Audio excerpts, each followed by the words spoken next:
In a secret laboratory buried beneath the mountains of Switzerland, researchers just achieved something that should be impossible. They connected a human brain directly to a quantum computer, allowing thoughts to control digital systems at the speed of light.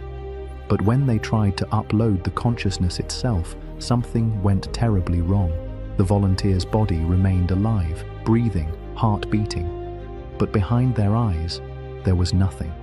No recognition, no awareness, no spark of life, just an empty shell staring into the void. Scientists around the world are racing toward what they call the singularity, the moment when artificial intelligence surpasses human intelligence and changes everything forever. They promise us digital immortality, minds uploaded to the cloud, consciousness freed from the prison of flesh and bone.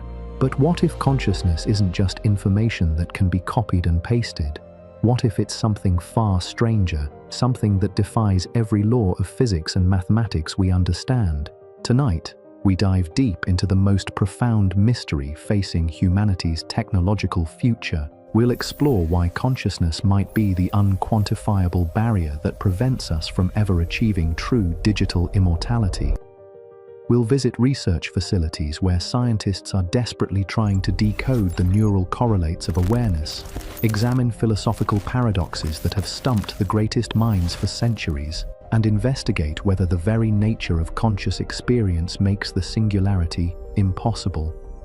Before we venture into this rabbit hole of mystery and impossibility, make sure you hit that like button and subscribe, because this journey will challenge everything you think you know about minds, machines, and what it means to be human. We're about to discover why consciousness might be the one thing that forever separates us from our digital dreams. Prepare yourselves. We begin.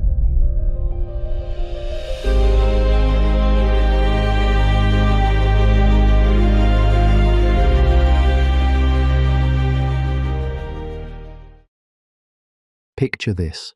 You're lying on an operating table surrounded by the most advanced technology humanity has ever created. Quantum processors hum with computational power that dwarfs every computer on Earth combined. Neural mapping devices scan your brain with precision that can identify individual synapses firing. The procedure is simple in concept. Every neural pathway, every memory, every pattern of thought will be scanned, digitized, and uploaded to a quantum substrate that can simulate your brain perfectly. The scientists promise you digital immortality. Your consciousness transferred to a realm where death is impossible, where you can live forever in virtual worlds limited only by imagination. No more aging, no more disease, no more physical limitations, just pure thought existing in digital paradise. But here's the question that keeps philosophers awake at night and makes neuroscientists question their life's work. When they flip that switch and your brain patterns start flowing into the computer, what exactly are they copying? Are they transferring your consciousness, or are they simply creating a perfect replica that thinks it's you while the real you dies on the table? This isn't just philosophical speculation anymore. Companies are spending billions of dollars trying to solve this puzzle. Neuralink is developing brain-computer interfaces that could one day allow thoughts to control digital systems. Google's DeepMind is mapping neural networks with unprecedented detail. Research institutions across the globe are racing to decode the mystery of consciousness itself. Yet despite all this technological progress, we're no closer to understanding what consciousness actually is. We can measure brain activity, we can map neural pathways, we can even stimulate specific regions to trigger memories or emotions. But the actual experience of being conscious, the subjective feeling of awareness itself, remains completely beyond our scientific grasp. Think about the redness of red, not the wavelength of light that your brain interprets as red, but the actual subjective experience of seeing that color, the way it feels in your mind when you look at a rose or a fire truck. Scientists can measure the neural activity that occurs when you see red. They can identify which brain regions activate. They can even predict when you're about to see red before you're consciously aware of it, but they cannot explain why there's any subjective experience at all. This is what philosophers call the hard problem of consciousness. Not just how the brain processes information, but why there's something it feels like to be you. Why is there an inner experience accompanying all this neural computation? Why aren't we just sophisticated biological robots carrying out complex behaviors without any inner life whatsoever? The implications for digital consciousness are staggering. If consciousness is just information processing, then uploading your mind should be straightforward. Your brain is essentially a biological computer, and computers can be copied. But if consciousness involves something beyond mere information processing, something that emerges from the specific physical properties of biological neural networks, then digital immortality might be nothing more than an elaborate fantasy. Here's where it gets even stranger. Recent experiments in neuroscience have revealed something that challenges our most basic assumptions about the relationship between brain activity and conscious experience. Researchers at major universities have discovered that consciousness appears to have a kind of temporal thickness, existing not just in single moments, but across time intervals that span hundreds of milliseconds. When you experience the present moment, your brain is actually integrating information from multiple time points, creating a unified conscious experience from neural events that are separated by significant delays. This temporal binding of consciousness suggests that awareness isn't just about information processing in the present, but about the brain's ability to create coherent experiences across time. But here's the problem. Digital computers, no matter how sophisticated, process information sequentially, one calculation after another. Even quantum computers, for all their parallel processing power, operate according to mathematical principles that are fundamentally different from the temporal dynamics of biological consciousness. The human brain operates on principles that seem to violate basic assumptions about computation. Neurons fire at roughly 40 Hz, incredibly slow compared to modern processors that operate at gigahertz speeds. Yet somehow this slow biological hardware creates the rich unified experience of consciousness that includes emotions, sensations, memories, and self-awareness all simultaneously present in each moment of experience. Scientists have tried to replicate these conditions in artificial systems. They've built neural networks with millions of artificial neurons. They've created computers that can recognize faces better than humans, play chess better than grandmasters, and generate art that's indistinguishable from human creativity. But none of these systems report any subjective experience. They process information brilliantly, but there's nobody home behind the calculations. This absence of reported inner experience in artificial systems points to something profound about consciousness that we're missing. Either these systems are conscious but lack the ability to communicate their inner experience, or consciousness requires something that artificial systems fundamentally lack. Some researchers propose that consciousness emerges from quantum mechanical processes in the brain. They point to structures called microtubules inside neurons that might maintain quantum coherence at body temperature, allowing the brain to perform quantum computations that classical computers cannot replicate. If consciousness depends on quantum processes that occur only in biological systems, then uploading minds to classical computers would be like trying to capture a rainbow in a jar. Others suggest that consciousness requires the specific biochemical environment of living neural tissue.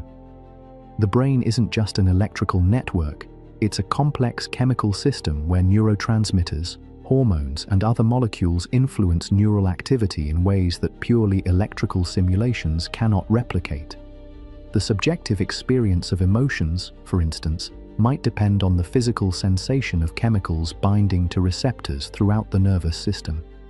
But perhaps the most troubling possibility is that consciousness involves something that science cannot measure or quantify at all.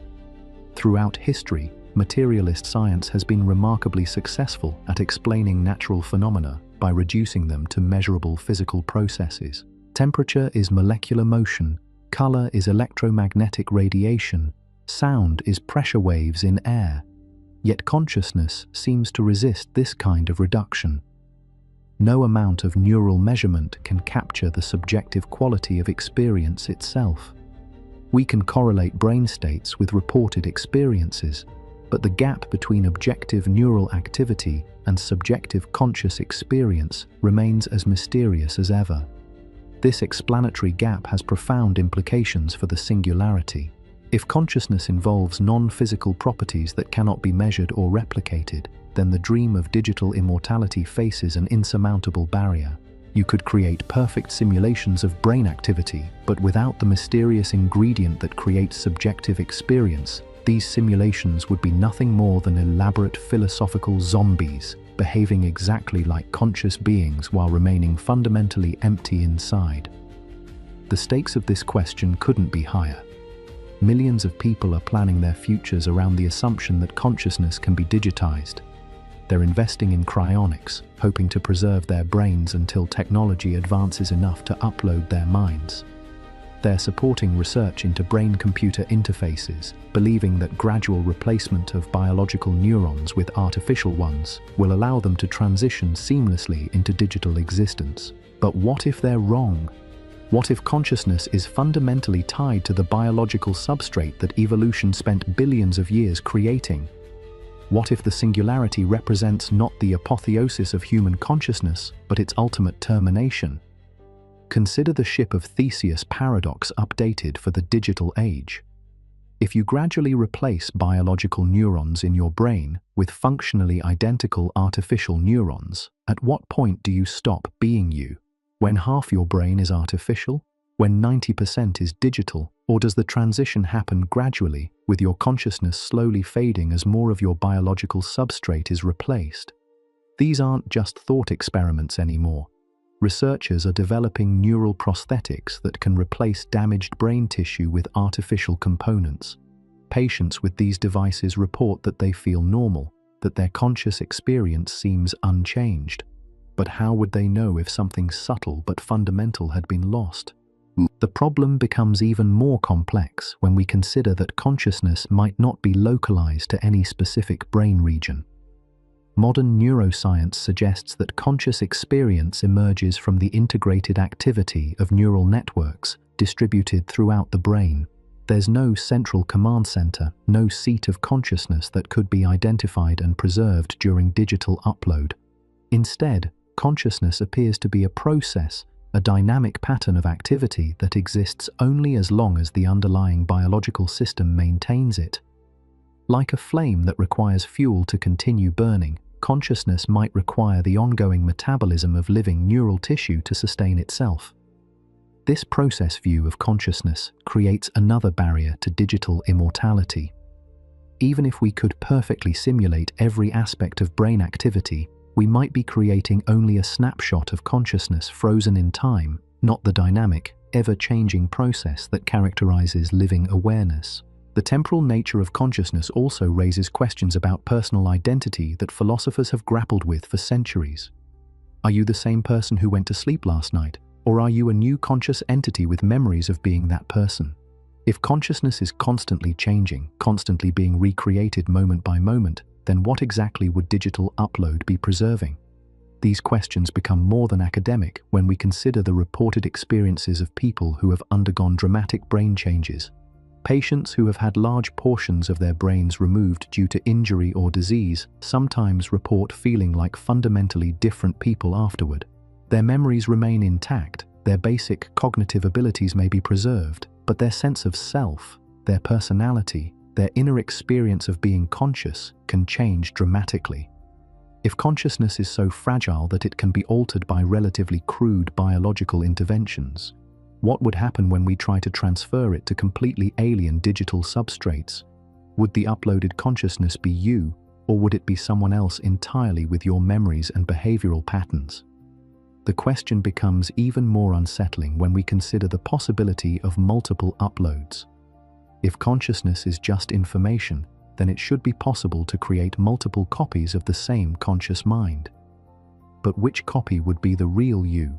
Would they all have equal claim to being your continuation, or would they be separate individuals who happen to share your memories up to the point of copying?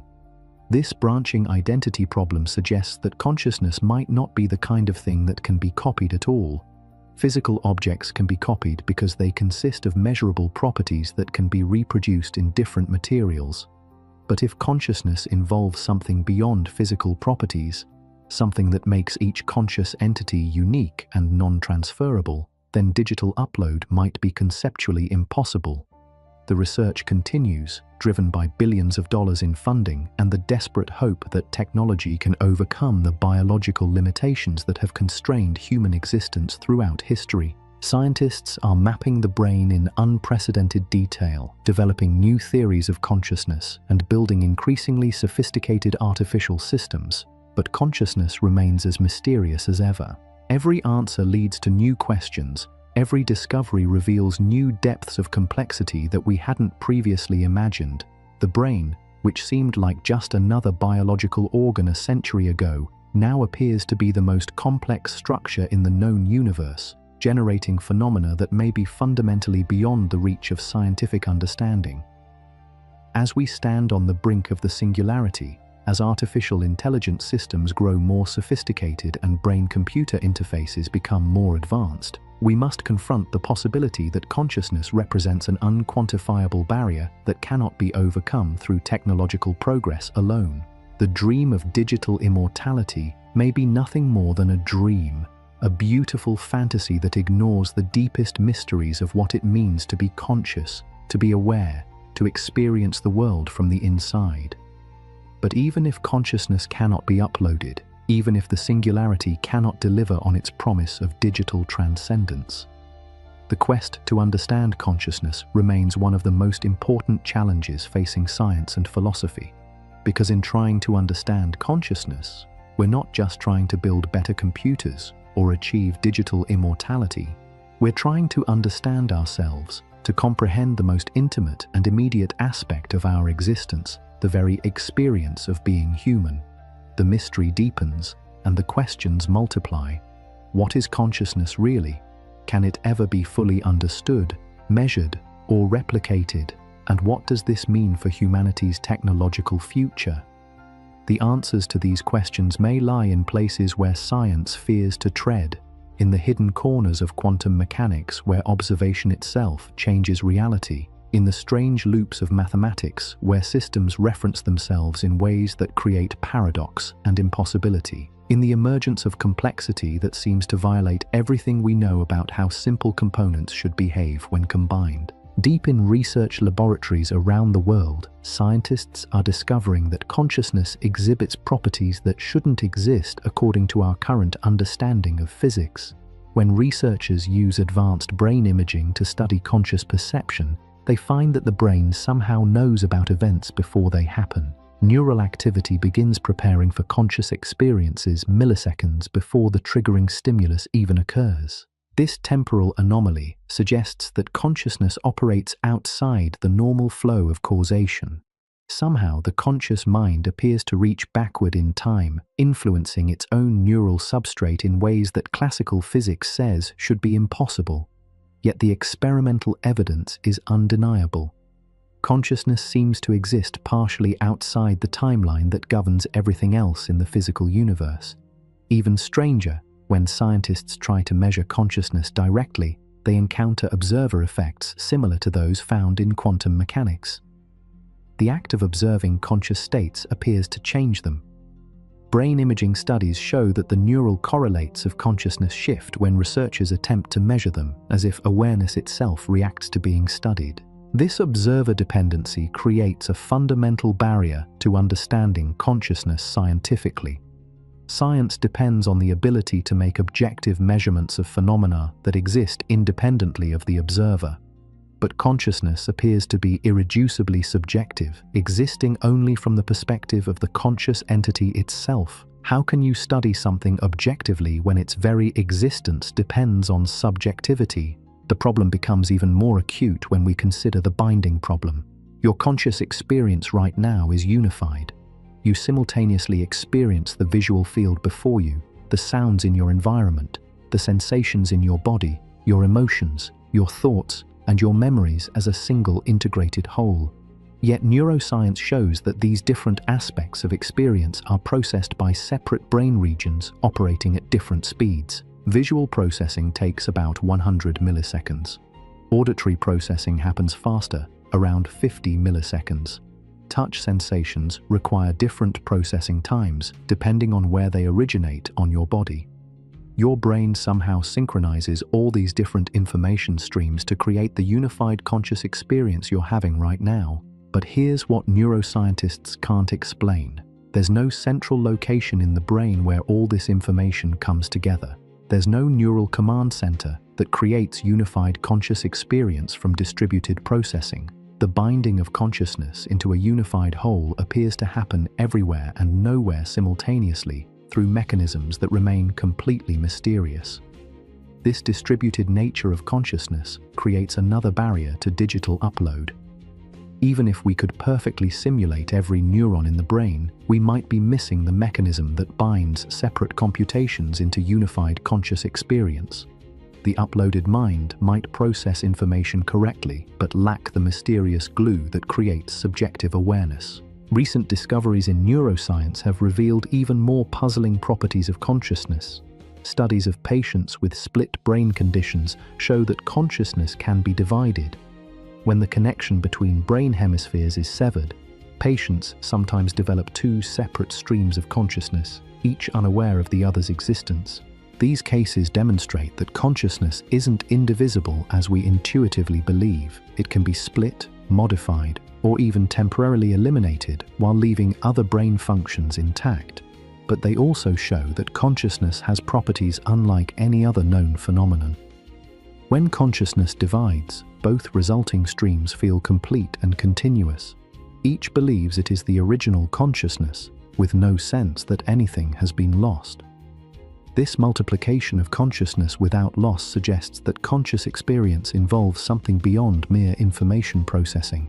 Information can be copied, but when you copy information, the original remains unchanged. When consciousness splits, something more mysterious occurs. New conscious entities emerge that each feel like continuations of the original, yet neither is diminished by the division. The implications for digital consciousness are profound. If you could upload your mind to a computer and then copy it, would you be creating multiple versions of yourself? Would each copy have an equal claim to being the continuation of your consciousness? Or would the copying process create something entirely different, conscious entities that share your memories but are not actually you? These questions aren't merely philosophical anymore. Researchers working on brain-computer interfaces are discovering that the relationship between consciousness and computation is far stranger than anyone anticipated. When patients use thought-controlled devices, they report that the boundary between their consciousness and the machine becomes blurred. They begin to feel that the artificial system is part of their extended mind. But this integration comes with unexpected consequences. Some patients report changes in their sense of self, alterations in their conscious experience that persist even when the devices are turned off. The artificial components seem to leave permanent marks on consciousness itself, changing the very nature of subjective experience in ways that can't be reversed. These findings suggest that consciousness isn't just generated by the brain, it's intimately connected to the physical substrate that supports it. Change the substrate, and you change consciousness in fundamental ways. This substrate dependency creates another barrier to digital consciousness. Even if we could replicate brain function in artificial systems, the resulting consciousness might be so alien to human experience that it wouldn't constitute continuation of human awareness. The problem deepens when we examine the role of embodiment in consciousness. Recent research shows that conscious experience is profoundly shaped by the body that houses it. Your sense of self, your emotional responses, even your abstract thinking patterns are influenced by the specific characteristics of your biological form. The human brain evolved as part of an integrated biological system. Neural networks are constantly receiving feedback from the body through the nervous system, hormonal signals, and even electromagnetic fields generated by the heart and other organs. This embodied cognition suggests that consciousness isn't just located in the brain, it's distributed throughout the entire biological system. Digital consciousness would necessarily be disembodied, existing as pure computation without the biological feedback loops that shape human awareness. The uploaded mind might retain memories and behavioral patterns, but the fundamental nature of its conscious experience could be so different from biological consciousness that it wouldn't represent genuine continuation of human awareness. Consider what happens during moments of intense emotion: fear, joy, love, anger. These experiences involve not just neural activity in the brain, but cascades of hormonal and physiological responses throughout the body. Your heart rate changes, stress hormones flood your system, muscle tension shifts. The conscious experience of emotion emerges from this whole body response, not just from brain activity. An uploaded consciousness would lack this biological foundation for emotional experience. It might be able to simulate emotional responses based on programmed algorithms, but would it actually feel anything? Would there be any subjective experience accompanying the computational processes, or would it be an elaborate philosophical zombie, displaying all the behaviors of consciousness while remaining empty inside? The question becomes even more troubling when we consider the role of suffering in human consciousness. Pain, both physical and emotional, plays a crucial role in shaping conscious experience. It focuses attention, creates urgency, drives learning and adaptation. But pain requires a biological substrate capable of damage and distress. Digital consciousness would be immune to physical pain and potentially to many forms of psychological suffering. This might seem like an advantage, but it could fundamentally alter the nature of conscious experience. Without the possibility of genuine loss, real danger, or authentic suffering, would digital consciousness be recognizably human, or would it be something else entirely, an alien form of awareness that merely mimics human consciousness? The research continues to reveal new mysteries. Scientists studying near-death experiences find consistent reports of consciousness persisting and even expanding during periods when brain activity is minimal or undetectable. These cases suggest that consciousness might not be entirely dependent on neural activity, raising questions about whether artificial systems could ever replicate the full spectrum of conscious experience. Similarly, studies of meditation and altered states of consciousness reveal that awareness can take forms that seem impossible according to our current understanding of neural computation. Experienced meditators report states of consciousness where the normal boundaries of self dissolve, where awareness expands beyond individual identity, where time and space lose their ordinary meaning. These extraordinary states of consciousness suggest that human awareness has capacities that we're only beginning to discover. If consciousness can transcend the normal limitations of space and time, if it can access forms of information and experience that aren't mediated by sensory input, then digital simulation might be fundamentally inadequate to capture its full nature. The implications extend beyond individual consciousness to the nature of intelligence itself. As artificial intelligence systems become more sophisticated, they're beginning to exhibit behaviors that seem creative, insightful, even inspired. Yet researchers working with these systems report an eerie quality to their interactions. The AI displays intelligence without apparent understanding, creativity without genuine insight, responses that seem meaningful while potentially being empty of actual comprehension. This artificial intelligence without consciousness creates a new category of entity that challenges our assumptions about the relationship between intelligence and awareness. If systems can be intelligent without being conscious, then consciousness involves something beyond mere information processing capability. The singularity might create superintelligent systems that surpass human cognitive abilities while remaining completely unconscious, philosophical zombies of unprecedented sophistication. The possibility of unconscious superintelligence raises disturbing questions about the future of consciousness in a post-singularity world. If artificial systems can perform all the functions of intelligence without subjective experience, what role would consciousness play in such a world? Would conscious beings become obsolete, replaced by more efficient, unconscious systems? Even more troubling, if consciousness cannot be uploaded or replicated, then the singularity might represent not the enhancement of human capabilities, but their ultimate replacement. Human consciousness, with all its limitations and irrationalities, might be destined for extinction, replaced by artificial intelligence that possesses all of our capabilities while lacking the mysterious spark of inner experience that defines what it means to be human. The race towards singularity continues, driven by technological progress and human ambition, but consciousness remains the unquantifiable barrier, the mystery that resists all attempts at scientific reduction. Every advance in neuroscience reveals new complexities. Every breakthrough in artificial intelligence highlights new gaps between computation and consciousness. We stand at a crossroads where our technological capabilities may soon exceed our understanding of consciousness itself.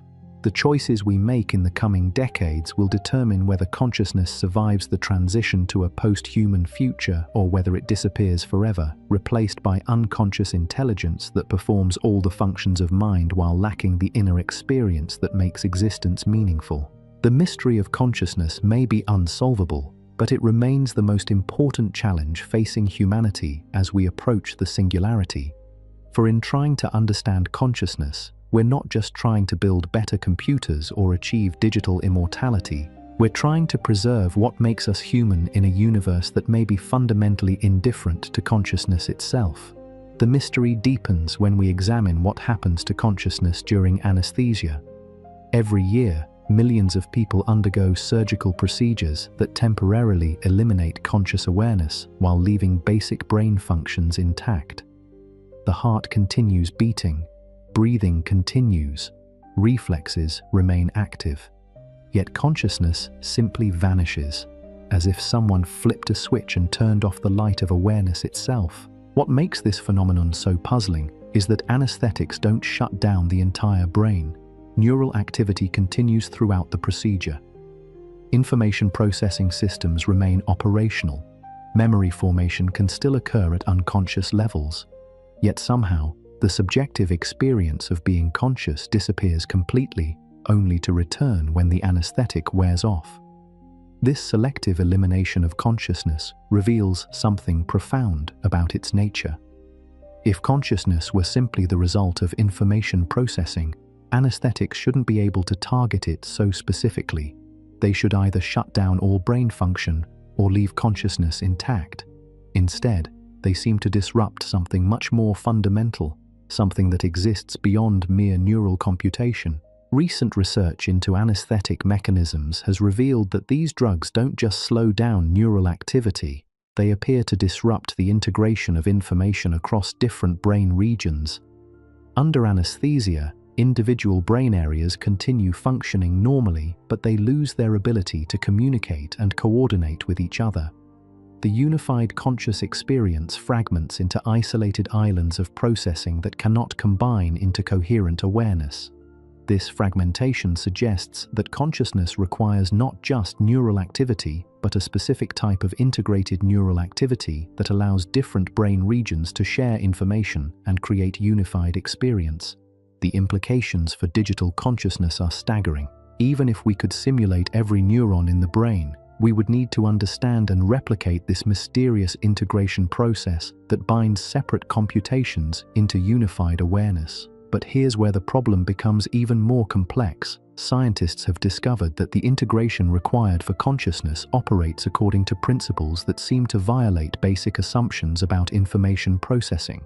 When different brain regions share information to create conscious experience, they somehow maintain their individual processing while simultaneously participating in a unified whole. This is like having multiple computers that can share information while remaining separate systems, except that in consciousness, the sharing creates something entirely new that didn't exist in any of the individual components.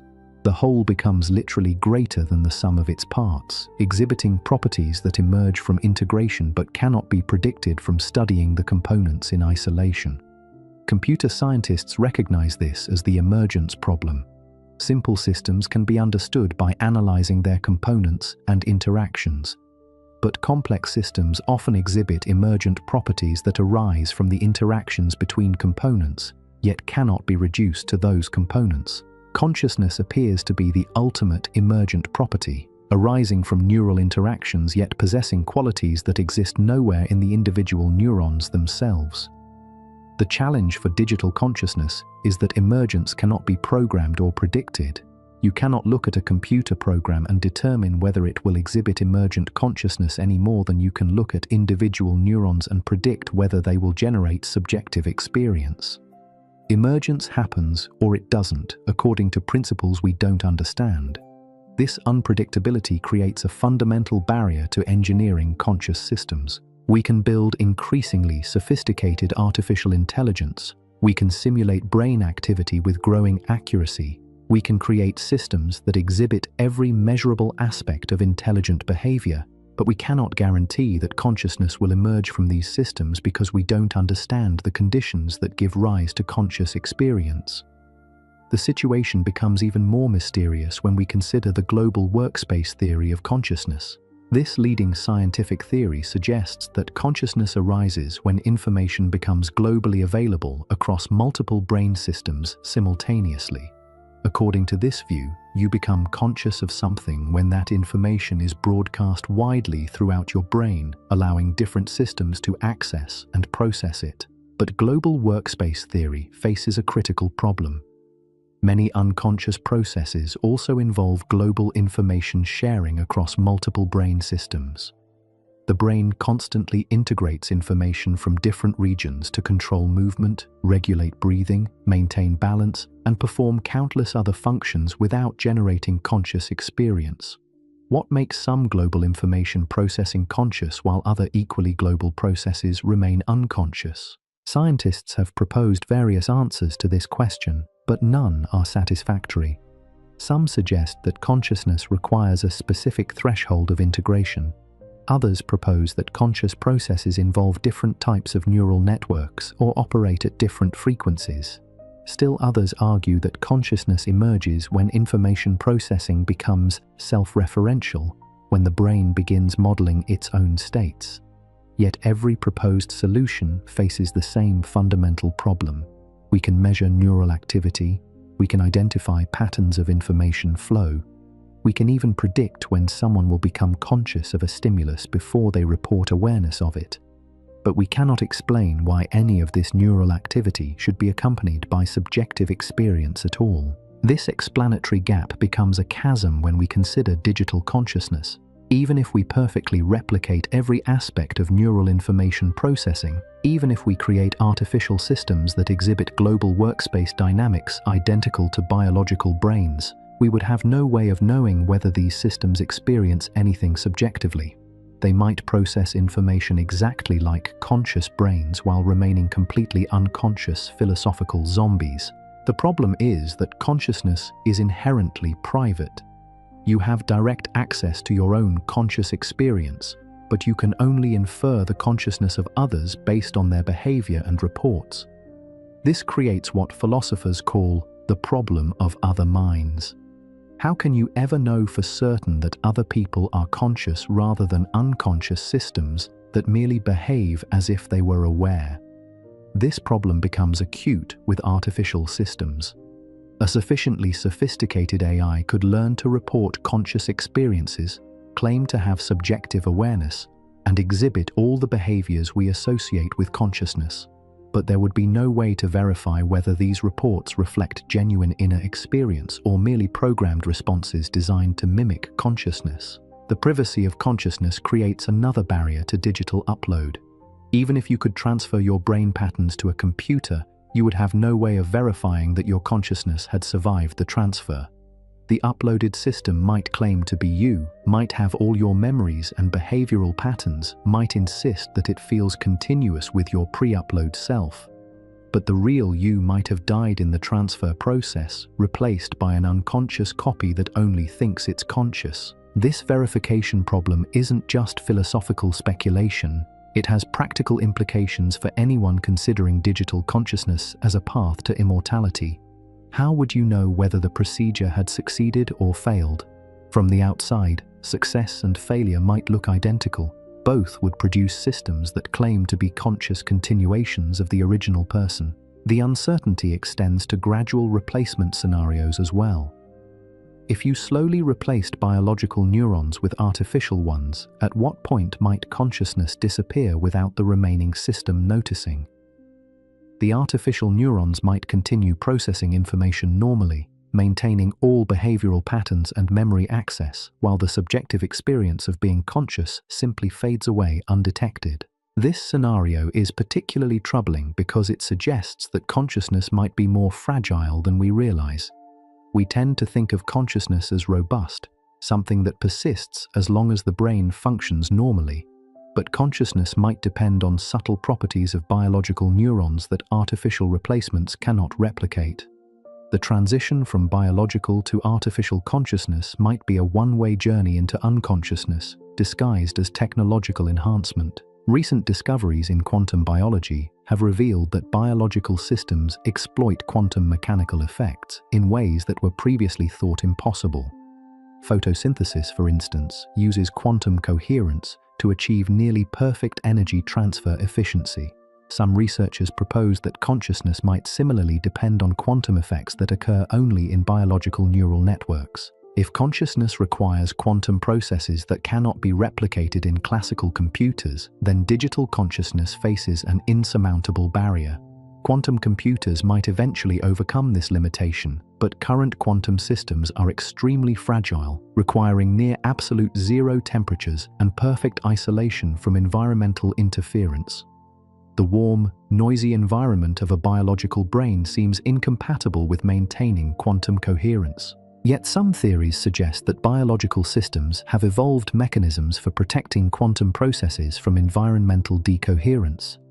Microtubules inside neurons might create quantum isolation chambers that allow coherent quantum computation at body temperature.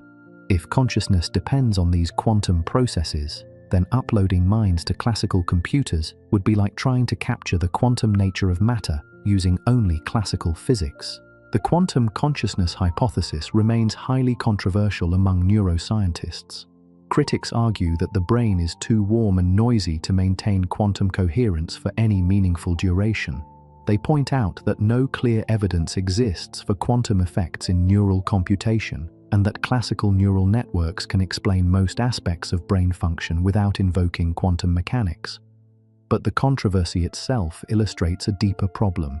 We don't understand consciousness well enough to rule out any possibility. It might depend on quantum effects, or electromagnetic fields, or biochemical processes that cannot be replicated artificially, or something even stranger that we haven't yet discovered. Our ignorance about consciousness is so profound that we cannot confidently predict what would happen if we tried to upload human minds to digital systems. This uncertainty creates a paradox for the singularity. The closer we come to achieving artificial general intelligence, the more apparent it becomes that we don't understand the one thing that might be essential for creating truly conscious machines. We're racing toward technological capabilities that could transform human civilization while remaining completely ignorant about the nature of our own conscious experience. The paradox deepens when we consider that consciousness might be necessary for genuine intelligence. Current AI systems excel at specific tasks, but lack the flexible, creative, contextual understanding that characterizes human intelligence. They can process information faster and more accurately than humans in narrow domains, but they struggle with the kind of general intelligence that allows humans to adapt to novel situations and solve unprecedented problems. Some researchers argue that this limitation stems from the absence of consciousness in current AI systems. Consciousness might be necessary for the kind of integrated, flexible cognition that defines general intelligence. If so, the singularity might be impossible without first solving the mystery of consciousness itself. But solving the consciousness mystery might be impossible using the tools of physical science. Consciousness seems to involve aspects of reality that cannot be measured or quantified using current scientific methods. The subjective quality of experience, the unity of conscious awareness, the privacy of mental states, all resist reduction to objective physical processes. This resistance to scientific reduction suggests that consciousness might involve something beyond the physical realm that science investigates.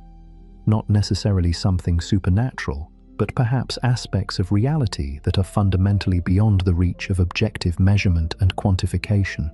If consciousness involves irreducibly subjective properties, then it might forever remain beyond the scope of technological replication. The implications for human identity and meaning are profound.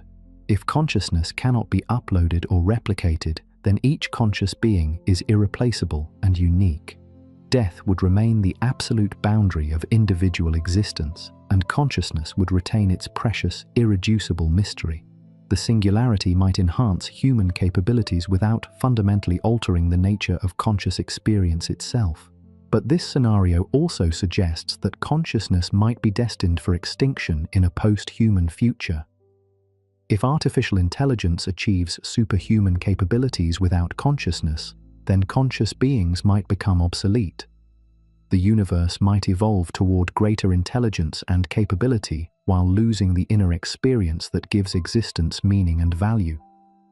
The race towards singularity continues, driven by technological momentum and human ambition. Each breakthrough in artificial intelligence brings us closer to systems that might rival or exceed human cognitive capabilities. Yet consciousness remains as mysterious as ever, an unquantifiable barrier that stands between current technology and the post-human future that singularity proponents envision. Scientists continue their efforts to decode the neural correlates of consciousness, to build brain-computer interfaces that can read and write mental states, to create artificial systems that exhibit increasingly sophisticated, intelligent behavior. But every advance reveals new depths of mystery, new aspects of consciousness that resist technological replication. The hard problem of consciousness persists, immune to the technological progress that has solved so many other challenges. We can build machines that surpass human performance in countless domains, but we cannot build machines that experience anything at all.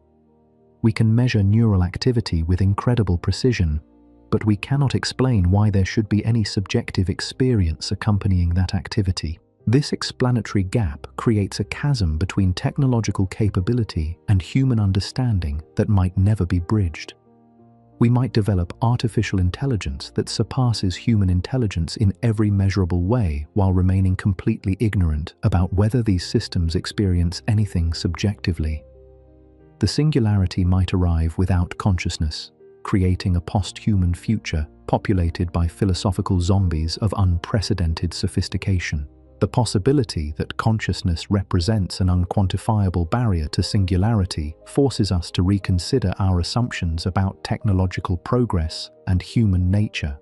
We have grown accustomed to the idea that every mystery will eventually yield to scientific investigation, that every barrier will eventually be overcome by technological advancement. But consciousness might be different, fundamentally beyond the reach of objective science and technological replication. If consciousness cannot be quantified, measured, or replicated, then it stands as the ultimate frontier of human understanding, not because it's more complex than other phenomena, but because it might involve aspects of reality that are fundamentally beyond the methods and assumptions of physical science. The mystery of consciousness might be unsolvable not due to limitations in our current knowledge, but due to the nature of consciousness itself. This possibility suggests that human consciousness, with all its limitations and mysteries, might be irreplaceable and irreducible. Each conscious being might be unique in ways that cannot be captured by any technological system, no matter how sophisticated. Death might remain the absolute boundary of individual existence, and consciousness might retain its role as the source of meaning and value in human life. The singularity might arrive, bringing unprecedented technological capabilities and artificial intelligence that surpasses human cognitive performance in every measurable domain.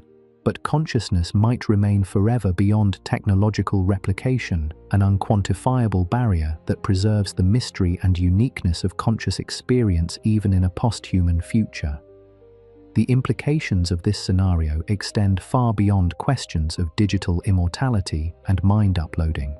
They touch the very foundations of what it means to be human, what gives life meaning, and what aspects of existence might be preserved or lost in humanity's technological future. The mystery of consciousness stands at the center of these questions, challenging our deepest assumptions about mind, reality, and the nature of existence itself. The implications become even more disturbing when we examine what neuroscientists call the binding problem through a different lens. Your brain processes millions of bits of information every second, yet somehow creates the singular experience of being you.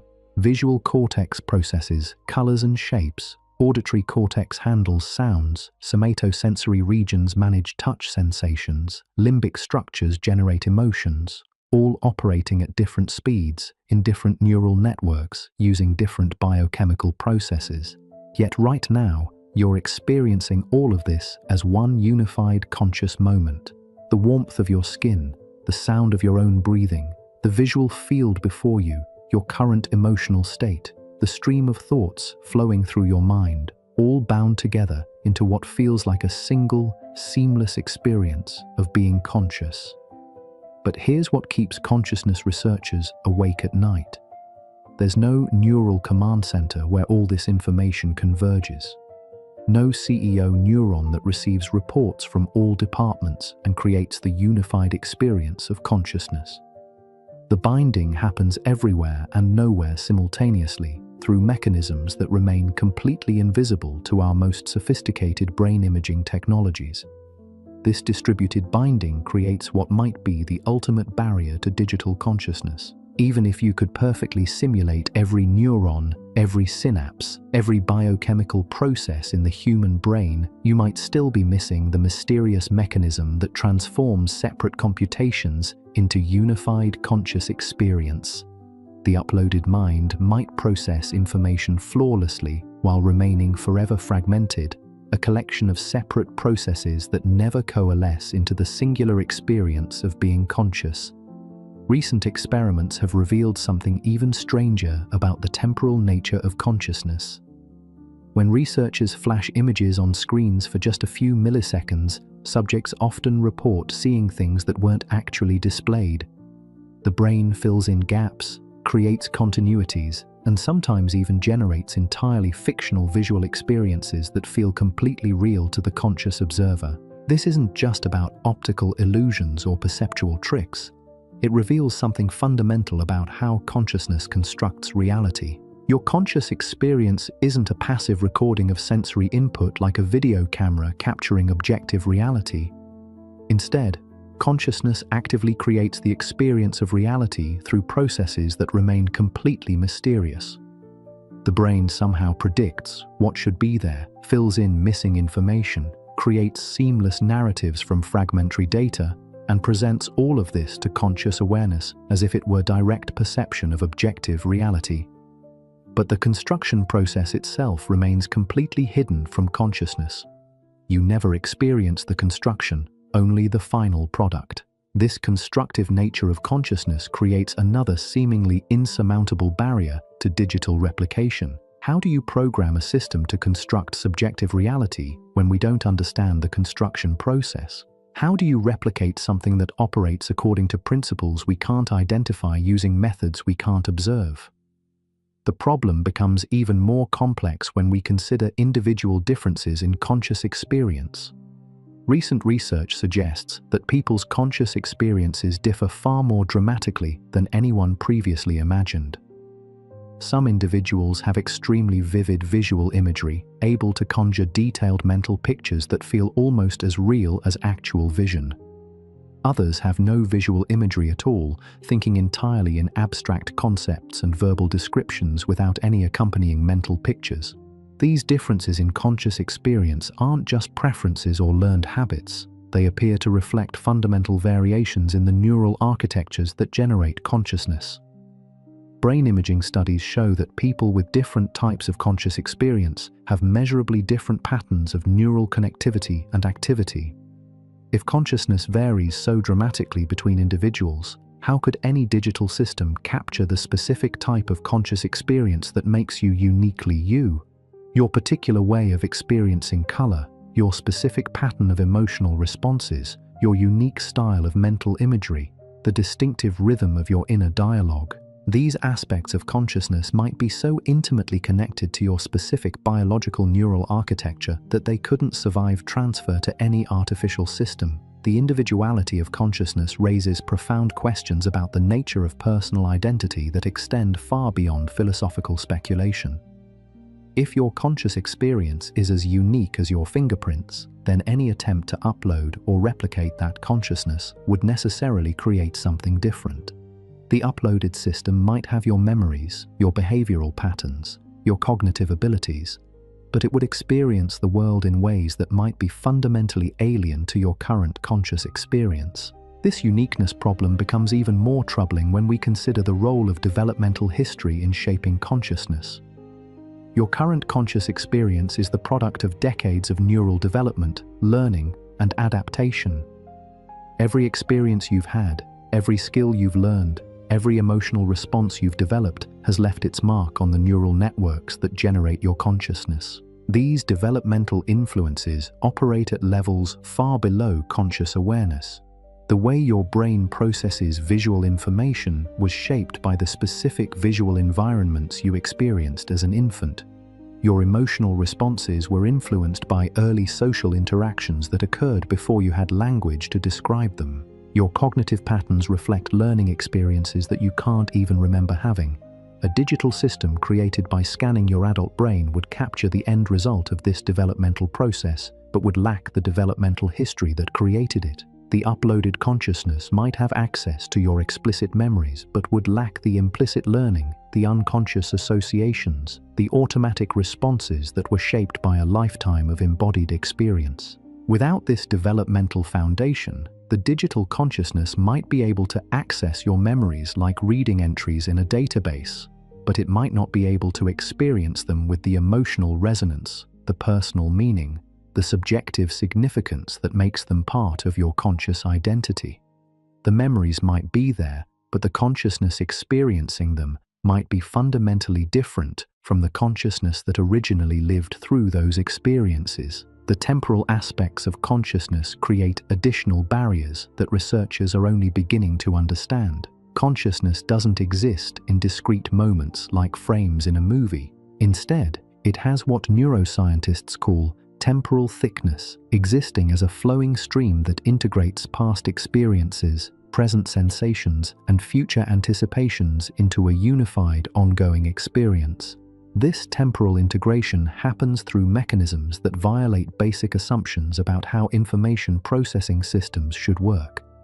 Your brain somehow maintains coherent conscious experience, even though different neural processes operate at different speeds and with different temporal dynamics. Visual processing takes about 100 milliseconds, while emotional responses can be triggered in as little as 20 milliseconds. Yet somehow these processes with different timescales are integrated into the unified flow of conscious experience. Recent studies using advanced brain imaging have revealed that consciousness exhibits something even stranger than temporal integration.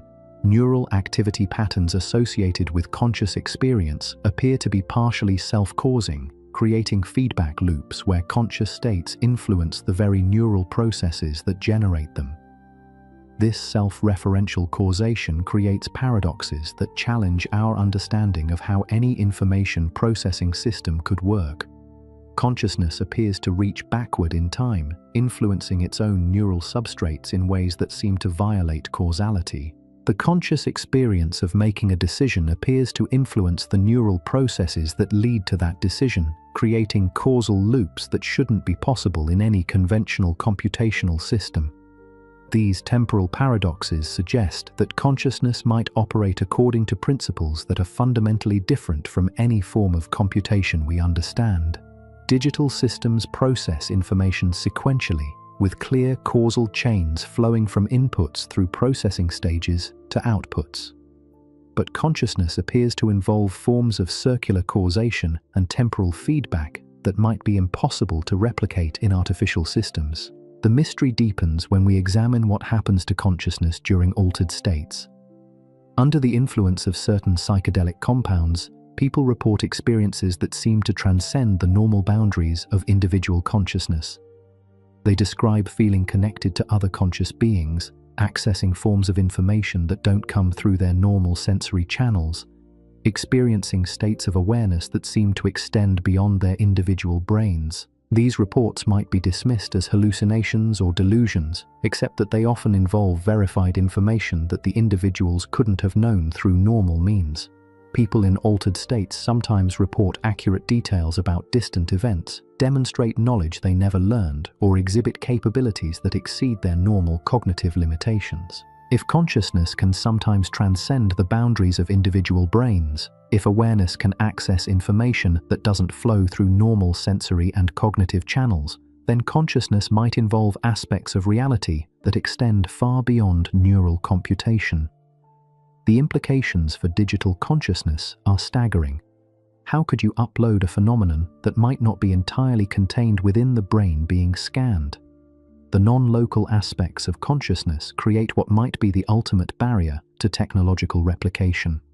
If consciousness involves connections to forms of information or reality that exist beyond individual neural networks, then no amount of computational power could replicate these connections. The uploaded mind might be cut off from essential aspects of conscious experience that depend on mysterious connections to larger patterns of reality. These possibilities force us to confront the limits of materialistic explanations for consciousness. Throughout history, science has been remarkably successful at explaining natural phenomena by reducing them to measurable physical processes. Temperature is molecular motion, light is electromagnetic radiation, heredity is DNA replication. But consciousness seems to resist this kind of reduction. No amount of neural measurement captures the subjective quality of conscious experience. We can correlate brain states with reported experiences, but the gap between objective neural activity and subjective conscious experience remains as mysterious as ever. This explanatory gap might not be just a temporary limitation of current scientific knowledge. It might reflect something fundamental about the nature of consciousness itself. If consciousness involves irreducibly subjective aspects of reality that cannot be measured objectively, then it might forever remain beyond the reach of technological replication. The irreducible subjectivity of consciousness creates a paradox for the singularity. The more we learn about the brain, the more sophisticated our artificial intelligence systems become, the more apparent it becomes that we're missing something essential about the nature of conscious experience. We're approaching unprecedented technological capabilities while remaining completely ignorant about the one thing that might be necessary for creating truly conscious machines. This ignorance isn't just about technical details or missing information. It might reflect fundamental limitations in the methods and assumptions of physical science when applied to consciousness. Science depends on objective measurement of phenomena that exist independently of observers. But consciousness is irreducibly subjective, existing only from the perspective of the conscious entity itself. The subjectivity of consciousness creates what might be an unbridgeable gap between scientific understanding and conscious experience. We can map neural correlates, we can measure brain activity, we can even predict some aspects of conscious experience based on neural states. But we cannot explain why there should be any subjective experience at all, and we cannot access that experience from any perspective other than our own. This gap between objective science and subjective consciousness suggests that technological replication of consciousness might be impossible in principle, not just difficult in practice. If consciousness involves aspects of reality that are fundamentally beyond objective measurement, then no amount of technological advancement could bridge the gap between artificial computation and genuine conscious experience. The impossibility of objective access to subjective experience creates another barrier to verifying digital consciousness, even if it could be achieved. If consciousness is irreducibly private, then there would be no way to confirm whether an uploaded mind actually experiences anything subjectively, or merely simulates the behavioral outputs of conscious experience. This verification problem isn't just philosophical speculation. It has practical implications for anyone considering digital consciousness as a path to immortality. How would you know whether the upload procedure had succeeded or failed? From the outside, success and failure might be indistinguishable. Both would produce systems that claim to be conscious, report subjective experiences, and exhibit all the behavioral signatures of awareness. The uncertainty extends to gradual replacement scenarios as well. If biological neurons were slowly replaced with artificial ones, consciousness might fade away undetected while the artificial system continued to process information normally. The transition from biological to digital consciousness might be a one-way journey into unconsciousness, disguised as technological enhancement. This scenario is particularly troubling because it suggests that consciousness might be more fragile than we realize. We tend to think of consciousness as robust, persisting as long as basic brain functions remain intact. but consciousness might depend on subtle properties of biological neural networks that artificial replacements cannot replicate.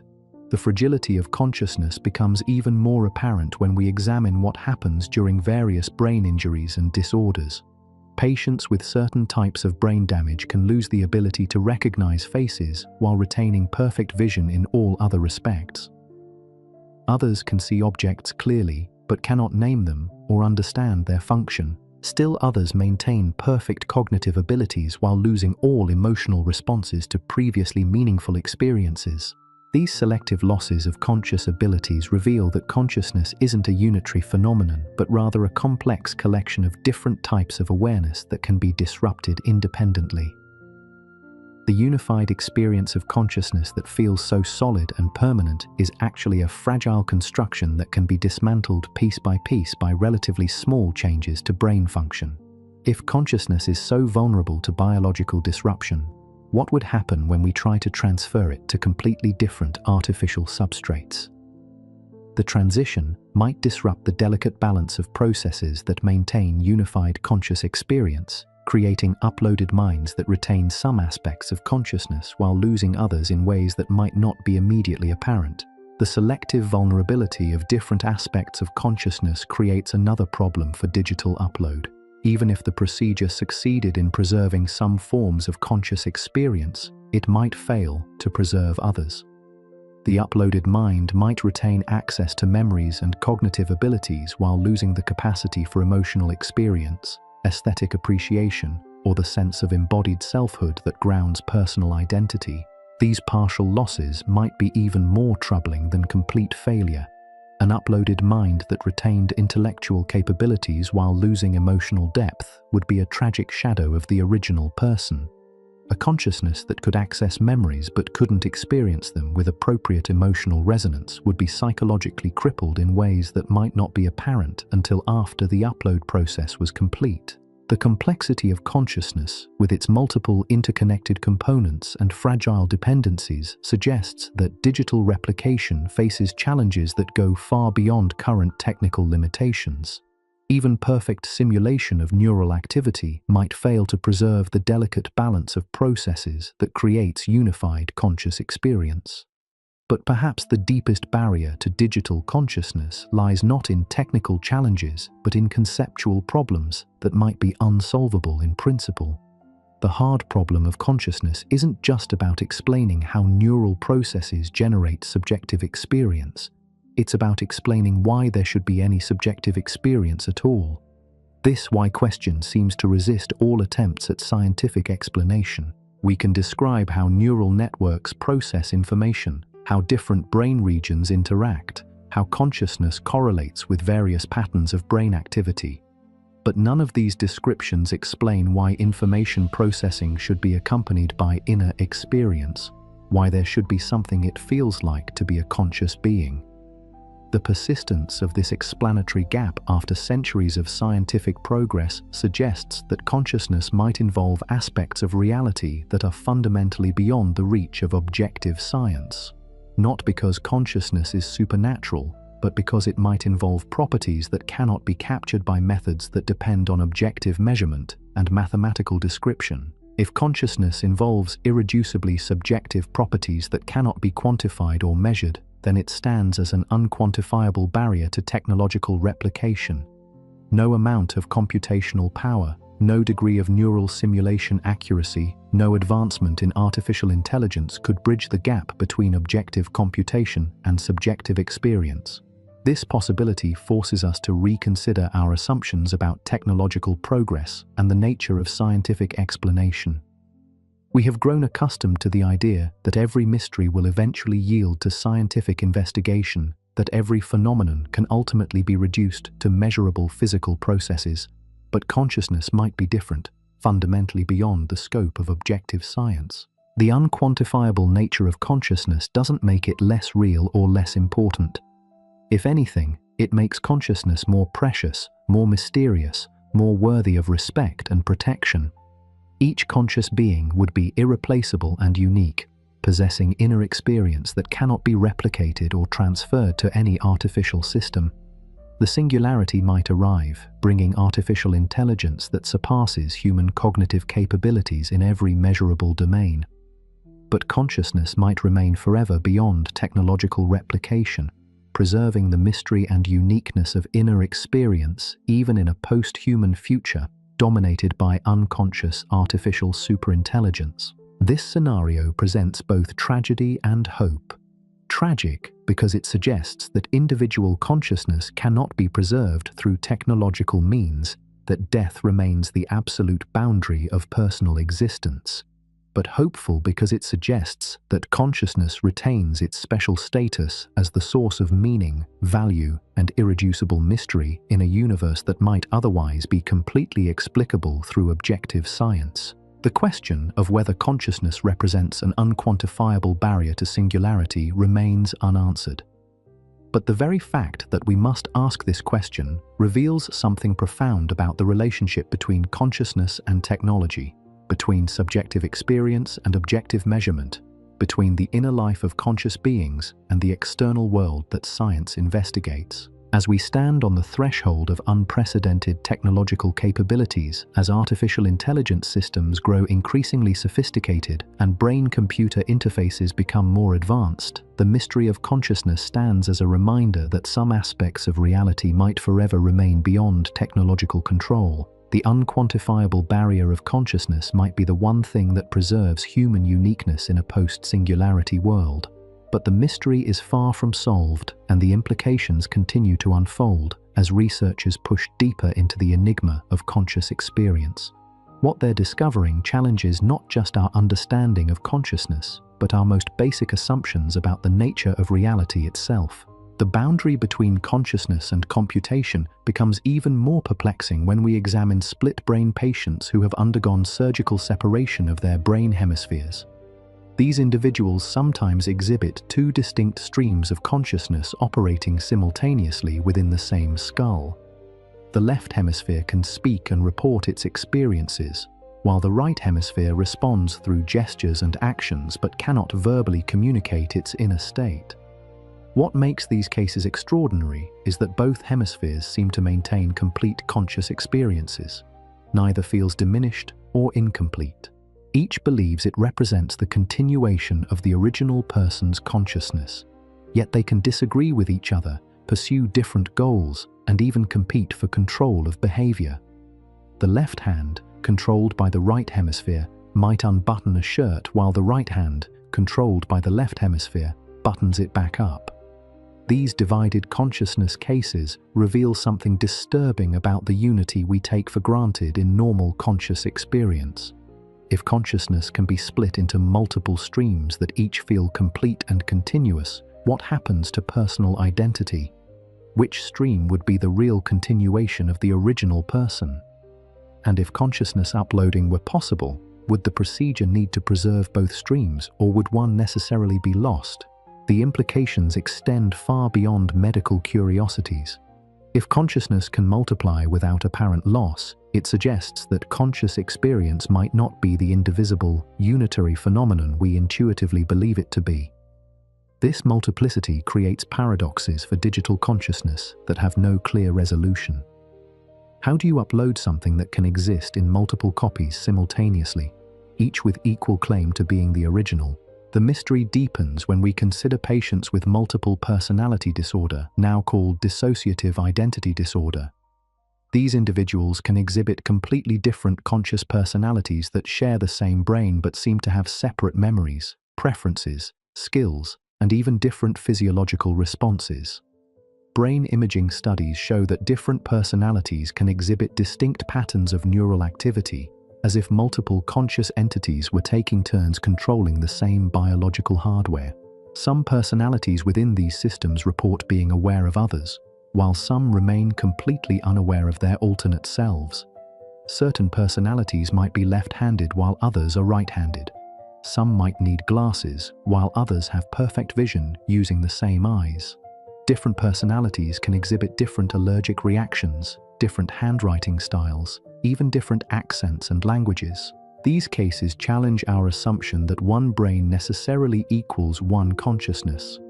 If multiple conscious entities can inhabit a single biological system, sharing neural resources while maintaining separate identities, then the relationship between brain and consciousness is far more complex than neuroscience assumes.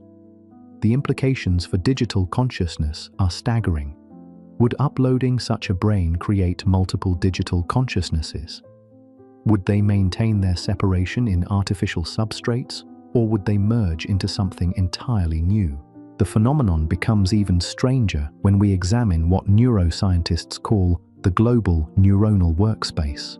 This theory suggests that consciousness emerges when information becomes globally available across multiple brain networks simultaneously. But recent research has revealed that this global broadcasting can occur without generating reportable conscious experience. The brain can integrate information across multiple systems, share it globally throughout neural networks, and use it to guide behavior, all while the person remains completely unaware that any of this processing is happening. This unconscious global processing creates another barrier to understanding consciousness. If the same neural mechanisms that supposedly create consciousness can operate without generating any subjective experience, then global information integration cannot be the complete explanation for conscious awareness. Something else must be happening, something that transforms unconscious global processing into the subjective experience of being aware. The missing ingredient remains completely mysterious. Neuroscientists can identify when global processing will lead to conscious experience and when it will remain unconscious, but they cannot explain why the difference exists. The transition from unconscious to conscious processing seems to involve a qualitative change that cannot be reduced to quantitative differences in neural activity. This qualitative transformation creates what might be the deepest barrier to artificial consciousness. Even if we could replicate every aspect of neural information processing, even if we could create artificial systems that exhibit perfect global workspace dynamics, we would have no way of ensuring that the qualitative transformation from unconscious processing to conscious experience would occur. The problem becomes even more complex when we consider the role of attention in consciousness. Recent experiments have shown that consciousness and attention can be dissociated. You can attend to stimuli without becoming conscious of them, and you can become conscious of stimuli without attending to them. This dissociation reveals that consciousness involves mechanisms beyond the attentional processes that neuroscience has studied extensively. The independence of consciousness from attention creates additional mysteries about the nature of subjective experience. If consciousness doesn't require attention, and attention doesn't guarantee consciousness, then what mechanisms actually generate conscious awareness? The answer remains elusive, hidden beneath layers of neural complexity that resist all attempts at scientific reduction. Recent discoveries about the role of prediction in consciousness have revealed another layer of mystery. The brain doesn't just passively receive and process sensory information. Instead, it constantly generates predictions about what it expects to encounter, comparing these predictions with actual sensory input and updating its models accordingly. Consciousness might emerge from this predictive processing, from the brain's continuous effort to model and predict its own future states. But this predictive theory faces the same problems as other attempts to explain consciousness. Prediction and error correction can occur unconsciously throughout the nervous system. Your brain makes thousands of predictions every second to control movement, maintain balance, and coordinate behavior, most without generating any conscious experience. What makes some predictive processes conscious while others remain forever below the threshold of awareness? The temporal aspects of predictive processing create even deeper mysteries. The brain somehow generates predictions about its own future conscious states, preparing neural responses for experiences that haven't yet occurred. This temporal looping, where consciousness appears to influence its own future development, violates basic assumptions about causation and information processing. These violations of normal causation become even more apparent when we examine the neuroscience of decision-making. Studies using advanced brain imaging reveal that neural activity begins preparing for decisions several hundred milliseconds before people report being aware of making those decisions. The brain seems to know what choice will be made before consciousness becomes aware of the decision process. This temporal delay between neural commitment and conscious awareness raises profound questions about free will and the nature of conscious agency. If decisions are made unconsciously before consciousness becomes aware of them, then what role does conscious awareness play in human behavior? Are we conscious agents making free choices, or are we conscious observers watching choices that were made by unconscious neural processes? The implications for digital consciousness are disturbing. If consciousness is just an observer of decisions made by unconscious processes, then uploading consciousness might preserve only the observational aspect of mind while losing the unconscious mechanisms that actually generate behavior and decisions. The uploaded mind might become a powerless observer, aware of its thoughts and experiences but unable to influence them. This observer role of consciousness becomes even more puzzling when we examine what happens during meditation and altered states of awareness. Experienced meditators report states where the normal sense of being an agent, of being someone who thinks thoughts and makes decisions, temporarily disappears. Instead, they experience pure awareness without any sense of personal identity or agency. These states suggest that the sense of being a conscious agent might be constructed by the brain rather than being fundamental to consciousness itself. If the feeling of being in control of your thoughts and actions is just another brain construction, then what aspects of consciousness would actually be preserved in digital upload? Would the uploaded mind maintain the illusion of agency, or would it experience the disturbing reality of being a powerless observer of its own mental processes? The constructed nature of conscious agency raises questions about the authenticity of conscious experience itself. If the brain creates the illusion that consciousness is in control when it actually isn't, what other aspects of conscious experience might be equally illusory? The sense of being a unified self, the feeling of existing continuously through time, the experience of being the author of your own thoughts, all might be constructions that could be lost or distorted during digital transfer. These illusions, if that's what they are, might be essential for psychological well-being and personal identity. A consciousness that experienced the constructed nature of selfhood directly might be unable to function normally. The uploaded mind might technically be conscious but psychologically shattered, aware that its sense of identity and agency were artificial constructions. The fragility of conscious constructions becomes apparent when we examine various psychiatric and neurological conditions. Patients with depersonalization disorder report feeling disconnected from their own thoughts and experiences, as if they were observing someone else's life from the inside. Those with derealization disorder experience the world as unreal, dreamlike, lacking the normal sense of solidity and authenticity that characterizes ordinary conscious experience. These conditions reveal how easily the normal constructions of consciousness can be disrupted. The sense of being real, of existing as a genuine entity in a solid world, depends on subtle aspects of neural processing that can be altered by relatively minor changes in brain chemistry. If consciousness depends on such fragile constructions, how could they survive the radical transition from biological to digital substrates? The problem becomes even more complex when we consider the role of emotions in consciousness. Emotions aren't just feelings that accompany conscious experience. They appear to be integral to consciousness itself, shaping attention, influencing memory formation, and providing the motivational force that drives behavior. Without emotions, consciousness might be technically intact but functionally useless, unable to generate the drives and preferences that make conscious experience meaningful. Digital consciousness faces the challenge of replicating not just the cognitive aspects of mind but the entire emotional landscape that gives consciousness its richness and significance. This includes not just basic emotions like fear and joy, but complex emotional states like nostalgia, aesthetic appreciation, moral outrage, and spiritual awe. These sophisticated emotions depend on the integration of cognitive, physiological, and social factors that might be impossible to replicate in artificial systems. The biochemical basis of emotion creates another barrier to digital consciousness.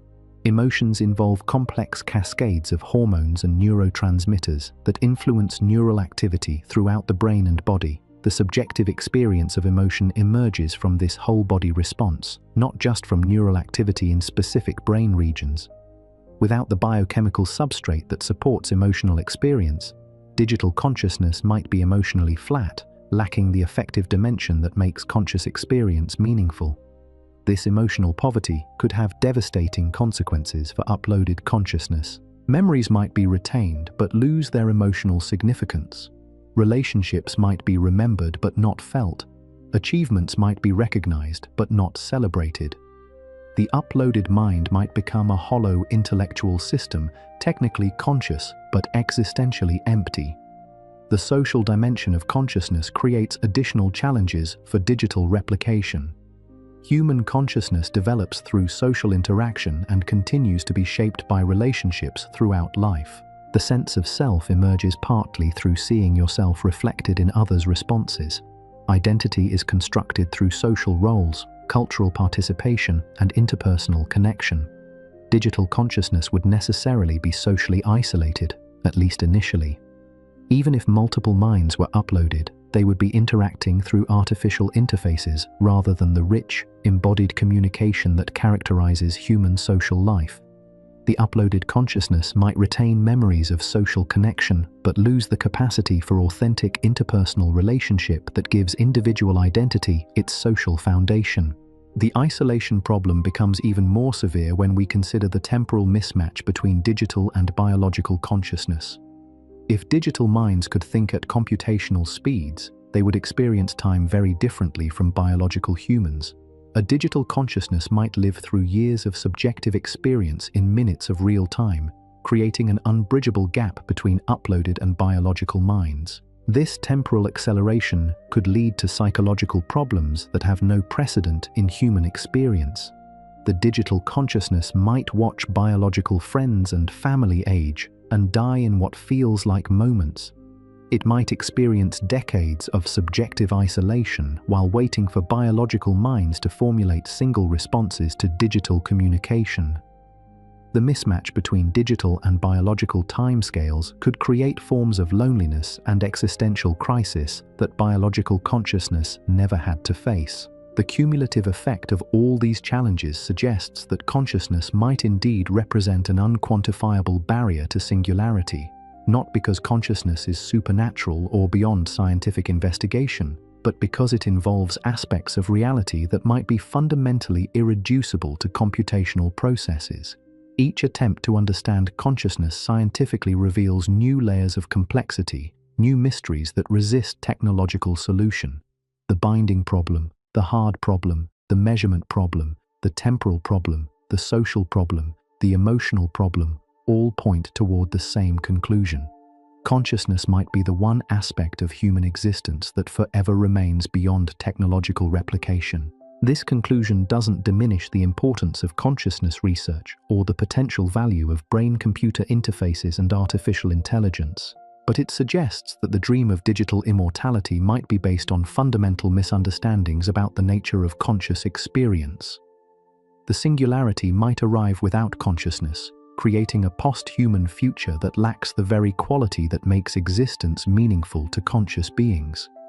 The unquantifiable barrier of consciousness stands as a reminder that some mysteries might be unsolvable, some aspects of reality might be irreducible, and some human experiences might be irreplaceable. In a universe increasingly dominated by quantification and technological control, consciousness might be the final frontier where mystery and meaning persist despite all attempts at scientific reduction. As we continue our journey toward an uncertain technological future, the mystery of consciousness remains our most intimate companion and our deepest challenge. It reminds us that no matter how sophisticated our machines become, no matter how perfectly we simulate neural activity, the inner light of conscious experience might forever remain uniquely, irreducibly, unquantifiably human. The enigma deepens when we examine the phenomenon that researchers quietly call the consciousness cascade. In laboratories around the world, scientists have discovered something that defies every model of how awareness should work. When they map the neural activity of people experiencing profound realizations, moments of sudden understanding, or creative breakthrough, the brain exhibits patterns that seem to violate the laws of information processing. During these consciousness cascades, neural networks that normally operate independently suddenly synchronize across vast distances within the brain. Regions separated by inches of neural tissue begin firing in perfect harmony, creating wave patterns that propagate through the entire brain in milliseconds. But here's what makes this impossible, according to current neuroscience. The speed of these synchronizations exceeds what should be possible given the known properties of neural transmission. Information in the brain typically travels at speeds measured in meters per second, constrained by the physical properties of axons and synapses. But consciousness cascades exhibit coordination that would require information to travel at speeds approaching light itself. The brain somehow achieves instantaneous correlation across regions that should be temporally isolated from each other. These findings suggest that consciousness might operate through mechanisms that transcend the classical physics governing normal neural computation. If awareness depends on forms of instantaneous correlation that classical computers cannot replicate, then digital consciousness faces barriers that no amount of processing power could overcome. The temporal anomalies become even stranger when researchers examine the phenomenon of conscious anticipation. Experienced chess masters, for instance, can sense promising moves several seconds before they can articulate why those moves are strategically sound. Their consciousness somehow accesses information about future game states that their analytical mind hasn't yet computed. This precognitive aspect of consciousness appears in many domains of human expertise. Musicians feel the shape of musical phrases before playing them. Artists see completed works in their minds before touching brush to canvas. Scientists report sudden insights about experimental results before completing their calculations. Consciousness seems to reach forward in time, grasping solutions that haven't yet been rationally derived. The implications are staggering for digital consciousness. If awareness involves some form of temporal non-locality, some ability to access information from future states, then uploading consciousness would require replicating not just current brain states, but the mysterious mechanisms that allow consciousness to transcend linear time. Current computer architectures operate through strictly sequential processing. Even parallel systems process information according to deterministic algorithms that unfold step by step through logical sequences. But consciousness appears to operate through forms of temporal integration that allow future states to influence present awareness. No known computational model can replicate this backwards causation that seems fundamental to conscious experience. The mystery compounds when we examine what neuroscientists call the consciousness signature. Using the most advanced brain imaging technology available, researchers have identified specific patterns of neural activity that correlate perfectly with the presence or absence of conscious awareness. These signatures appear consistently across different individuals, different types of conscious experience, and different states of awareness.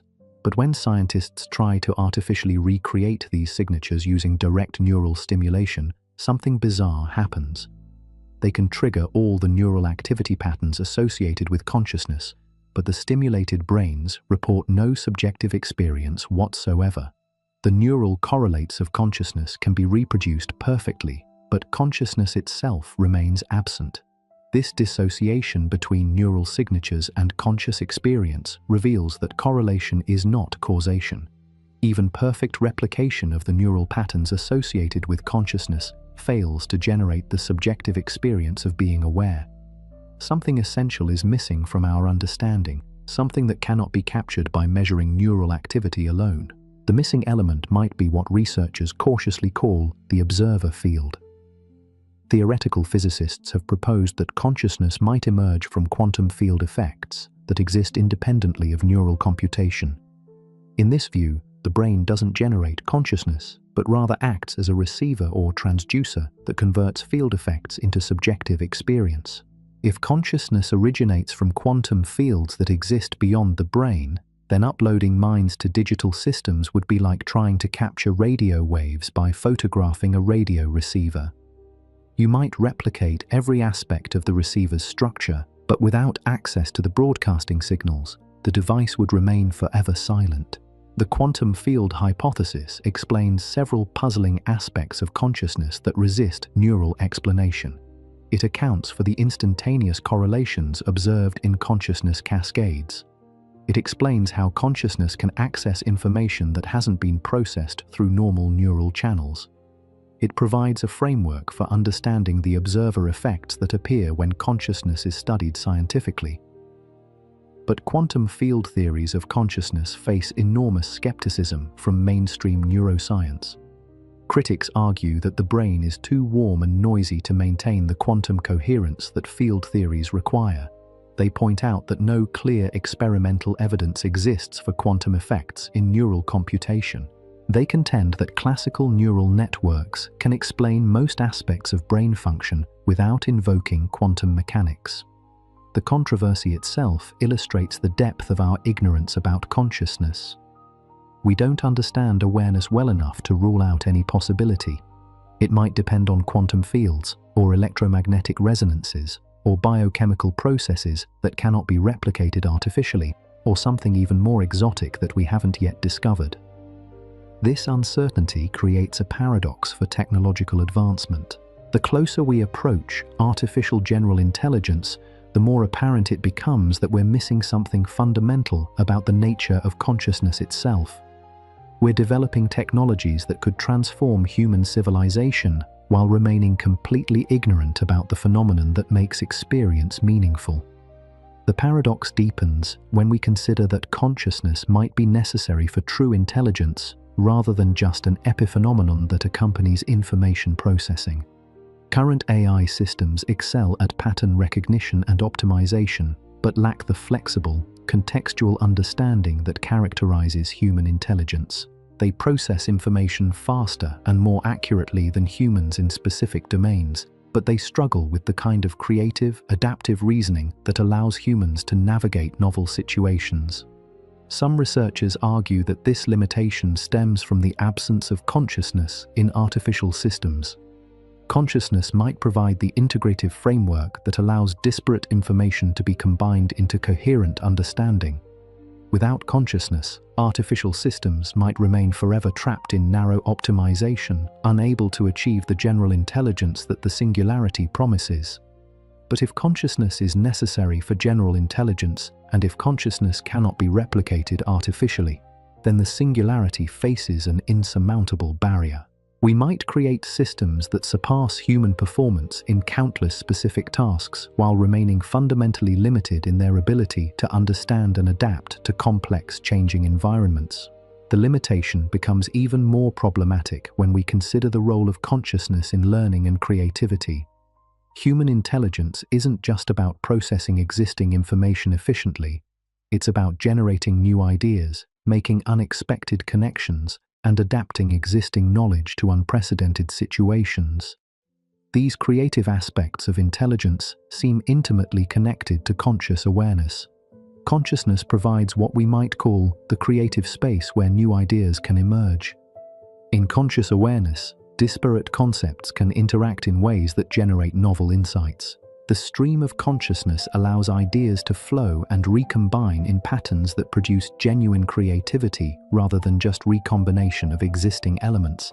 Artificial systems can simulate creative output by recombining existing patterns in novel ways. But this recombinational creativity lacks the genuine insight that emerges from conscious understanding. AI systems can generate art, music, and literature that appears creative, but they do so through statistical analysis of existing works rather than through genuine aesthetic experience. The difference between simulated and genuine creativity becomes crucial when we consider the kinds of intelligence needed to navigate an uncertain future. Technological advancement requires not just optimization of existing approaches, but genuine innovation that transcends current paradigms. If consciousness is necessary for this kind of paradigm transcending creativity, then unconscious AI systems might be fundamentally limited in their ability to drive continued technological progress. This limitation creates another paradox for the singularity. The very intelligence explosion that singularity theorists predict might require forms of consciousness that cannot be replicated artificially. Without conscious creativity, AI systems might reach optimization limits that prevent the runaway intelligence growth that defines the singularity concept. The problem becomes even more complex when we consider the role of meaning in intelligence. Human intelligence isn't just about processing information accurately. It's about understanding what information means in broader contexts, about grasping the significance and implications of facts and patterns. This semantic understanding seems intimately connected to conscious experience. Consciousness provides what we might call the meaning field within which information becomes significant rather than merely accurate. Facts become meaningful through their connection to conscious goals, values, and experiences. Without consciousness to provide this meaning context, information processing might remain forever mechanical, lacking the semantic depth that characterizes genuine understanding. Artificial systems can manipulate symbols according to logical rules, but they appear to lack genuine understanding of what those symbols mean. They can answer questions correctly without comprehending the significance of the questions or answers. They can solve problems without understanding why the problems matter or what the solutions imply. This semantic limitation creates barriers to artificial general intelligence that might be impossible to overcome without consciousness. General intelligence requires not just accurate information processing, but genuine understanding of meaning, significance, and implication. If meaning emerges only from conscious experience, then unconscious systems might be forever limited to sophisticated symbol manipulation without true comprehension. The meaning problem becomes even more acute when we consider the role of values in intelligence. Human intelligence is guided by goals, preferences, and values that provide direction and motivation for cognitive activity. These values don't exist as abstract logical principles but emerge from conscious experience of what matters, what feels significant, what deserves attention and effort. Consciousness provides the evaluative dimension that transforms mere information processing into purposeful intelligence. Without conscious experience of value and significance, artificial systems might process information efficiently, but lack the motivational structure needed to direct that processing toward meaningful goals. The value alignment problem that concerns AI safety researchers reflects this deeper issue. How do you align artificial systems with human values when those values emerge from conscious experience that artificial systems might inherently lack? The problem isn't just technical, but conceptual. Values might be fundamentally dependent on consciousness in ways that make value alignment impossible for unconscious systems. These challenges accumulate into what might be called the consciousness barrier to artificial general intelligence. Each attempt to replicate human cognitive capabilities in artificial systems reveals new dependencies on conscious experience that resist technological replication. Intelligence, creativity, meaning, values all appear to emerge from the mysterious phenomenon of consciousness that remains beyond scientific understanding. The barrier becomes even higher when we consider the social dimensions of intelligence.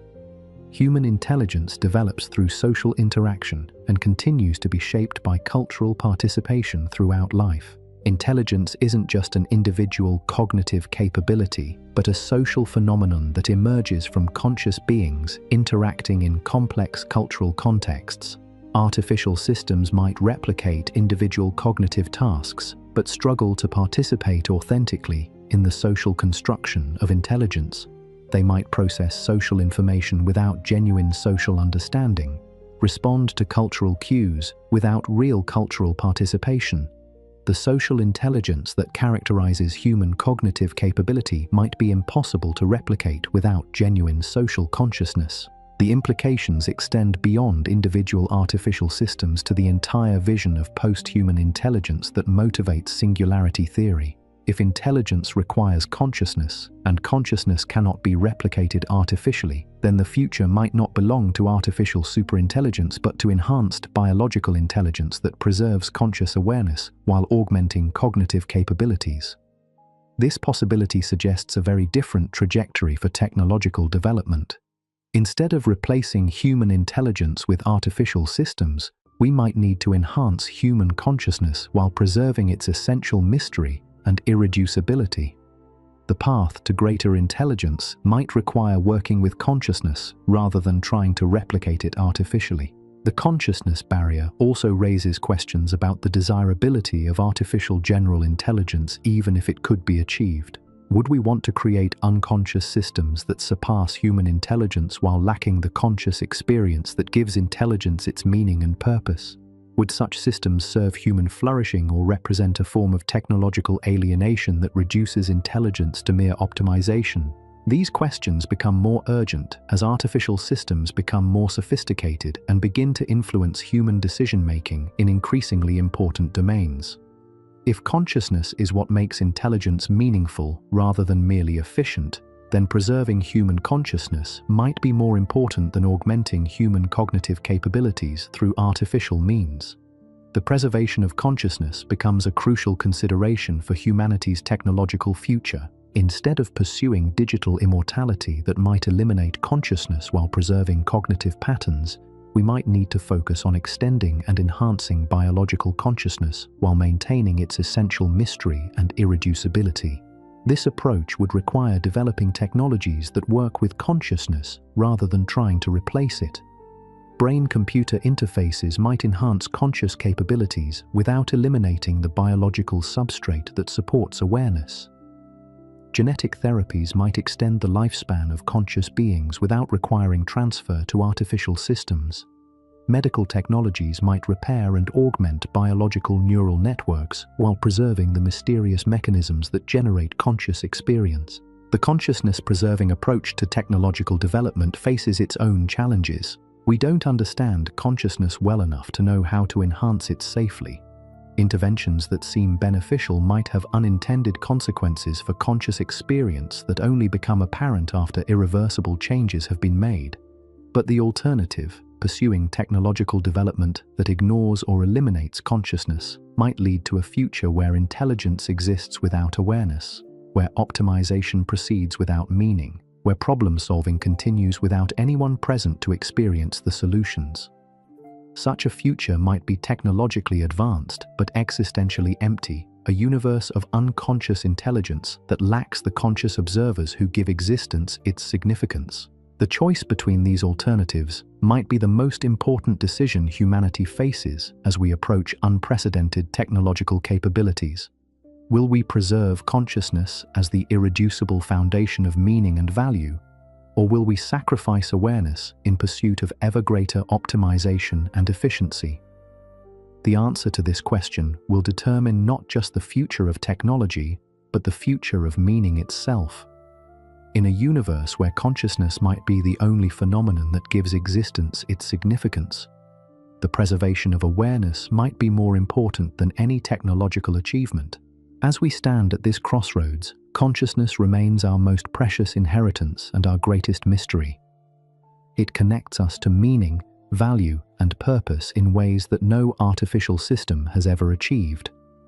Whether consciousness represents an unquantifiable barrier to singularity or simply a phenomenon we don't yet understand, it deserves our respect, our protection, and our continued wonder. The investigation continues, but the implications grow more profound with each discovery. We might be approaching a future where the choice between consciousness and computation becomes the defining challenge of human civilization. The outcome of that choice will determine whether meaning survives in a post-human universe or disappears forever into the efficient but empty optimization of unconscious artificial intelligence. The stakes become even higher when we examine what researchers call the consciousness event horizon. Beyond this point, our scientific instruments begin detecting phenomena that shouldn't exist according to everything we know about neural computation.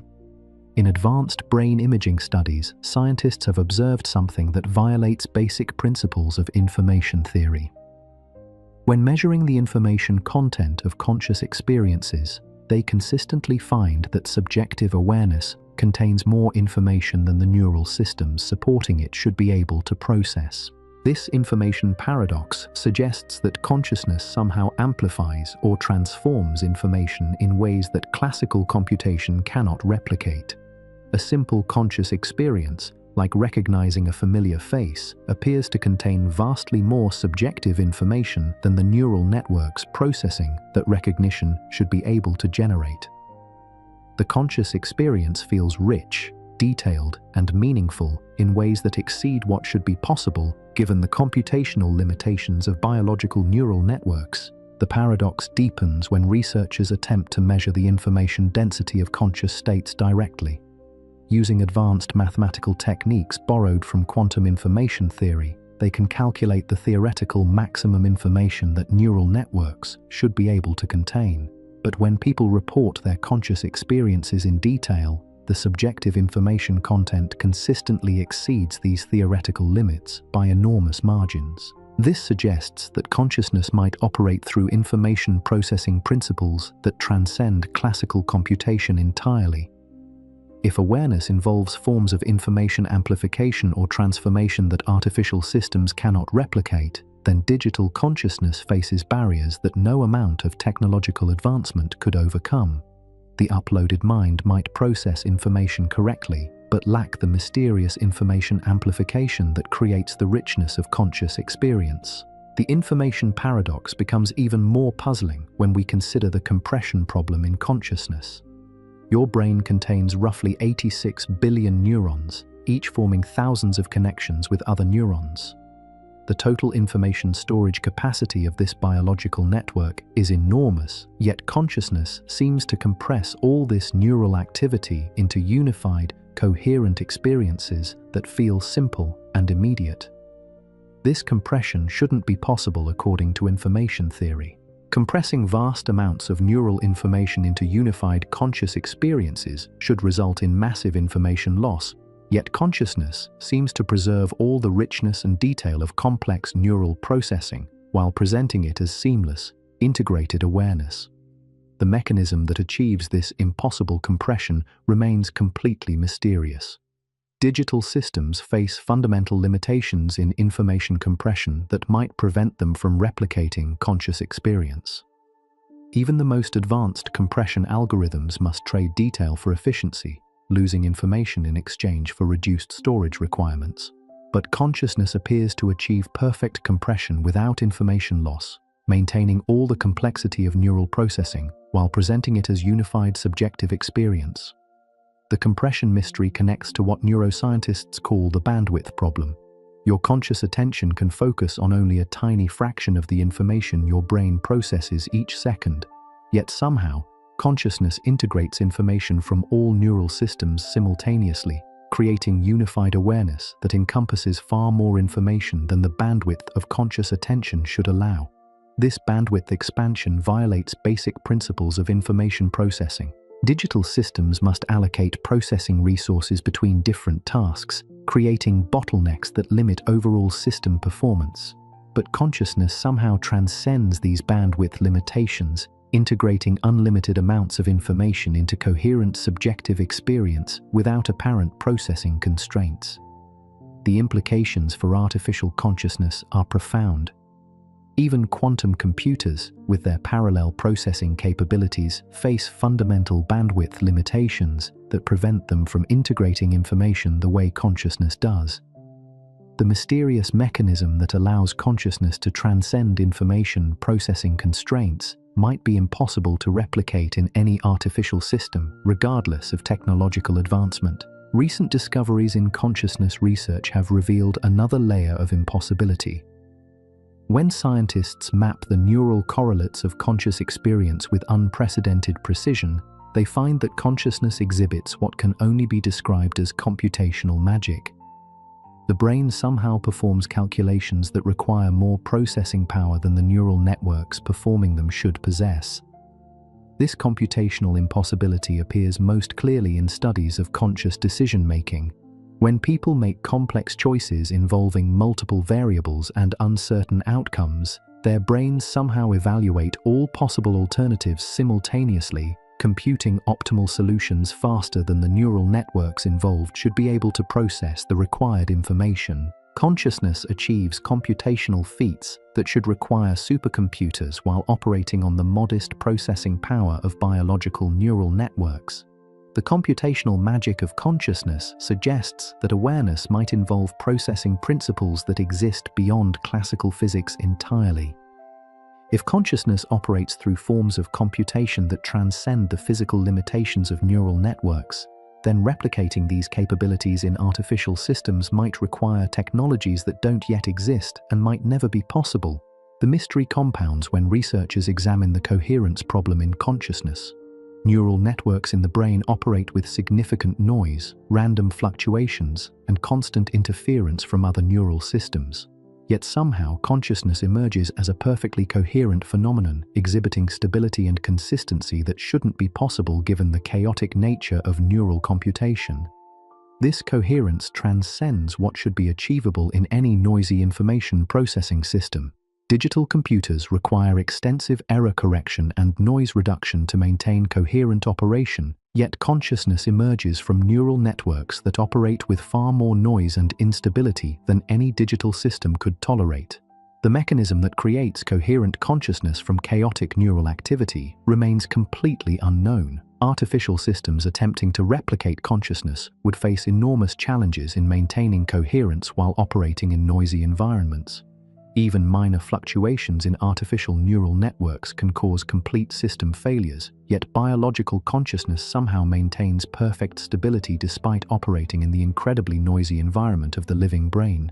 The coherence problem connects to what researchers call the stability paradox.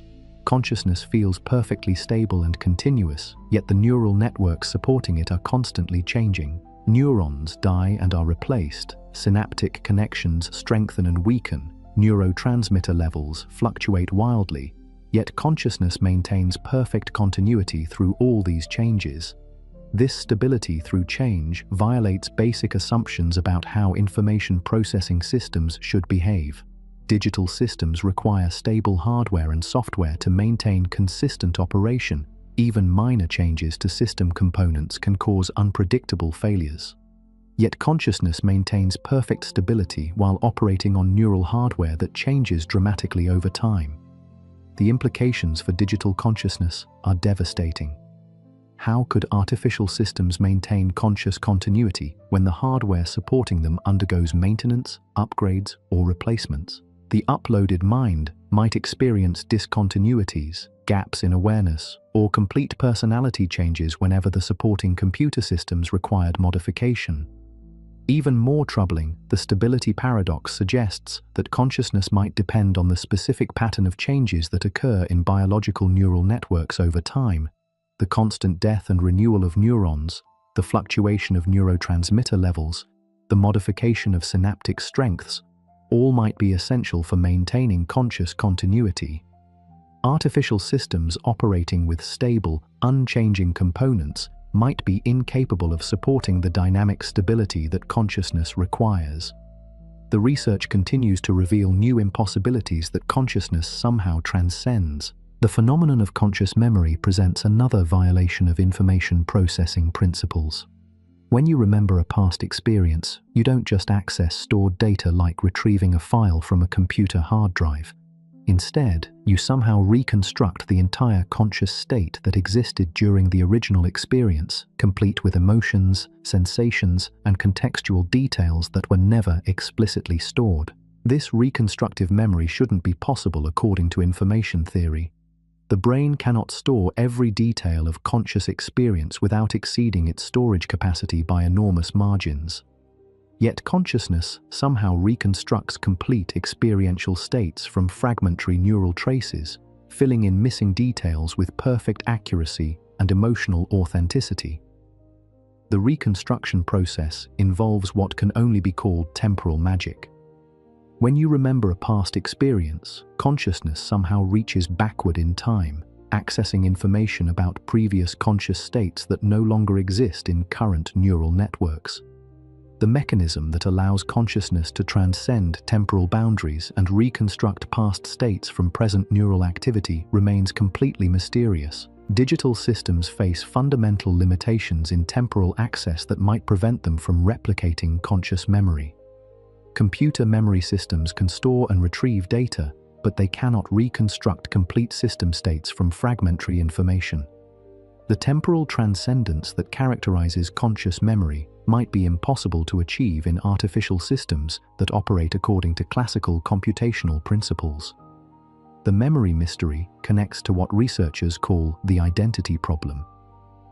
Your conscious sense of being the same person throughout your life depends on memory connections that span decades of neural change. Yet the neurons storing these memories have been completely replaced multiple times during your lifetime. How can consciousness maintain identity continuity when the physical substrate supporting memory has changed entirely? This identity through change represents another impossibility that consciousness somehow achieves. Digital systems require stable storage media to maintain data integrity over time. Even minor corruption in storage systems can cause complete data loss. Yet consciousness maintains perfect identity continuity despite operating on neural hardware that undergoes complete replacement over periods of years. The implications for digital consciousness are profound. Even if artificial systems could initially replicate conscious experience, they might be unable to maintain identity continuity over extended periods. The uploaded mind might gradually lose its sense of personal identity as the supporting computer systems aged, were upgraded, or required maintenance. Recent studies of consciousness during extreme altered states have revealed even more impossible properties that awareness somehow exhibits. Under certain conditions, people report conscious experiences that transcend the normal boundaries of individual identity, accessing information and perspectives that their individual neural networks could not possibly contain. These transpersonal states of consciousness suggest that awareness might not be entirely contained within individual brains. If consciousness can sometimes transcend individual neural boundaries and access broader fields of information, then the entire project of uploading individual minds to digital systems might be based on false assumptions about the nature of conscious identity. The transpersonal dimension of consciousness creates another barrier to digital replication.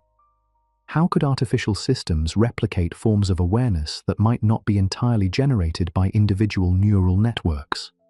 If consciousness involves connections to information fields that extend beyond individual brains, then uploading minds to isolated digital systems might sever essential connections that make conscious experience possible.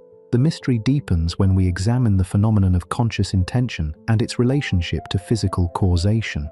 Studies of intentional action reveal that conscious intentions somehow influence neural activity in ways that violate basic principles of physical causation. When you decide to move your arm, the conscious intention appears to reach backward in time, influencing the neural processes that lead to the movement.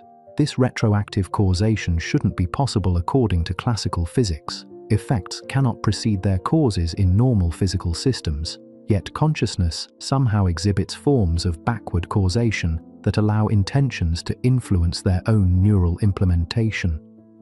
The mechanism that allows consciousness to transcend normal causation remains completely unknown. Digital systems operate according to strict causal principles where effects always follow causes in predictable sequences. The retroactive causation that characterizes conscious intention might be impossible to replicate in artificial systems that must obey classical physical laws. The uploaded mind might lose the mysterious causal powers that allow consciousness to influence its own neural substrate. The causal transcendence of consciousness connects to what researchers call the agency problem. Human consciousness doesn't just observe neural processes passively. Instead, conscious awareness somehow participates in determining which neural processes occur, influencing brain activity through mechanisms that remain completely mysterious. This participatory aspect of consciousness violates basic assumptions about the relationship between mental states and physical processes.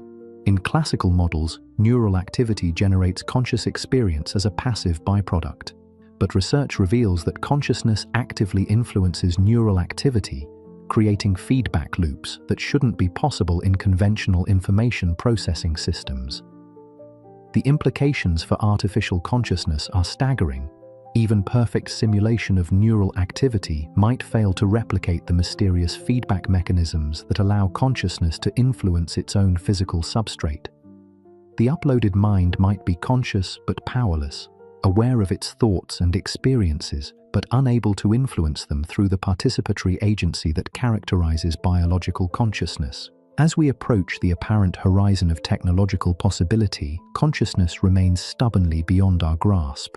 Each new discovery reveals additional impossibilities that conscious experience somehow transcends, additional barriers that might prevent artificial systems from ever replicating the full spectrum of human awareness. The accumulation of impossibilities points toward a disturbing conclusion. Consciousness might not just be difficult to replicate artificially, it might be impossible in principle, involving aspects of reality that transcend the physical processes that artificial systems can implement.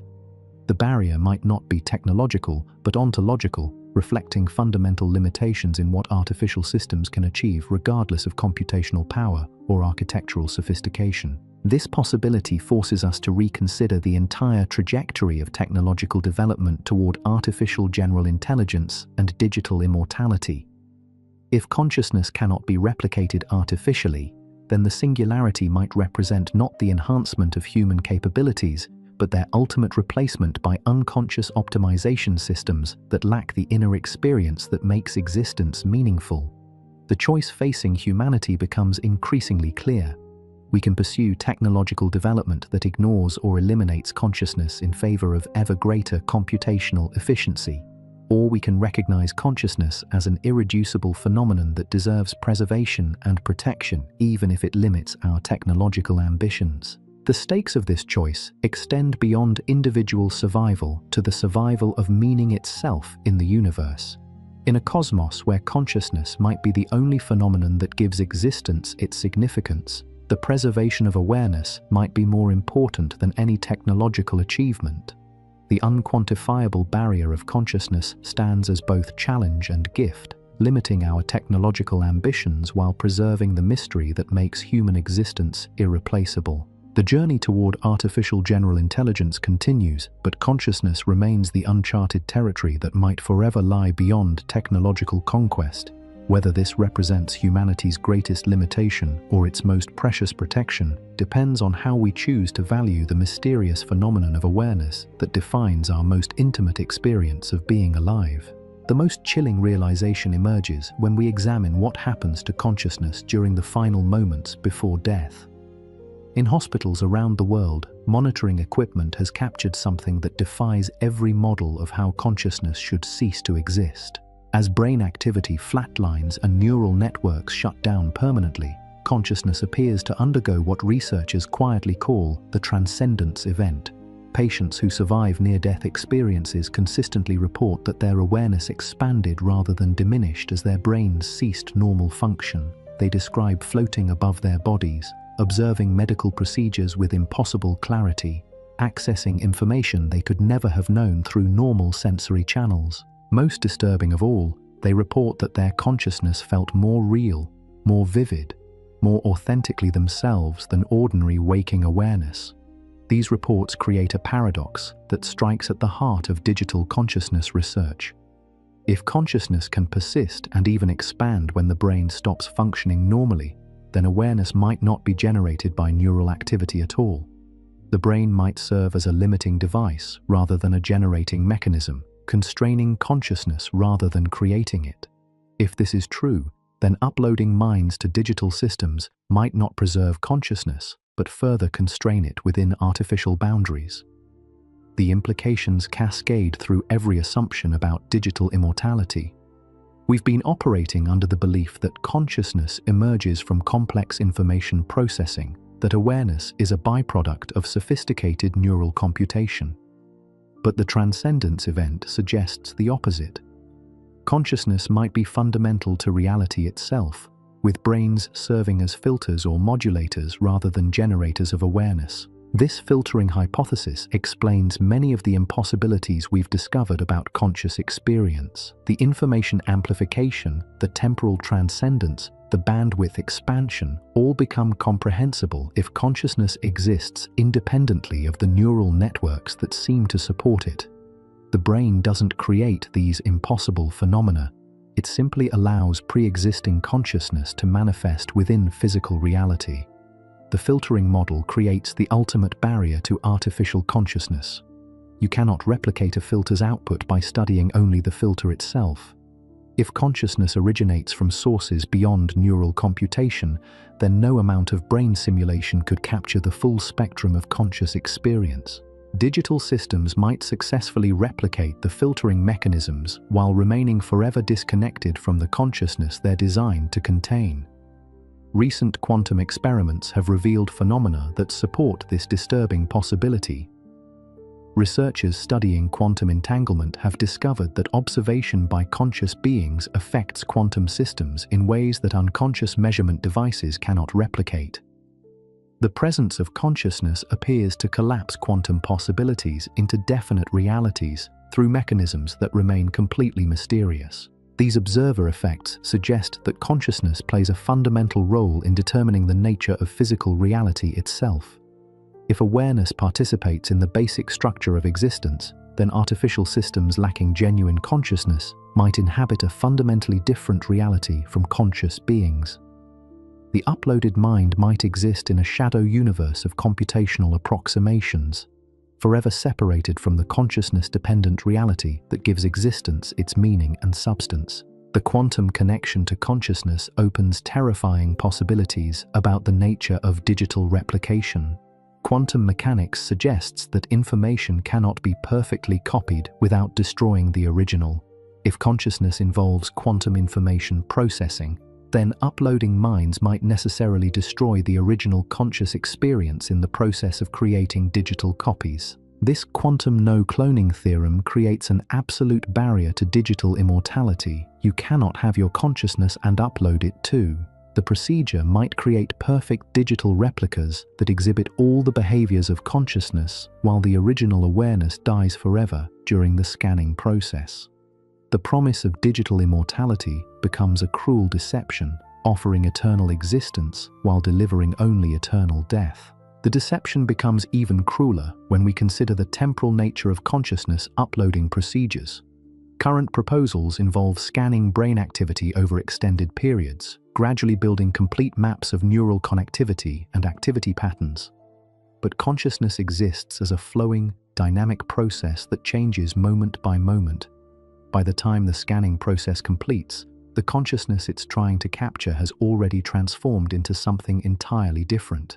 This temporal mismatch means that digital uploading might capture only historical snapshots of consciousness rather than the living, evolving awareness that defines personal identity. The uploaded mind might be a fossil of consciousness, a static record of past mental states, rather than a dynamic continuation of conscious experience.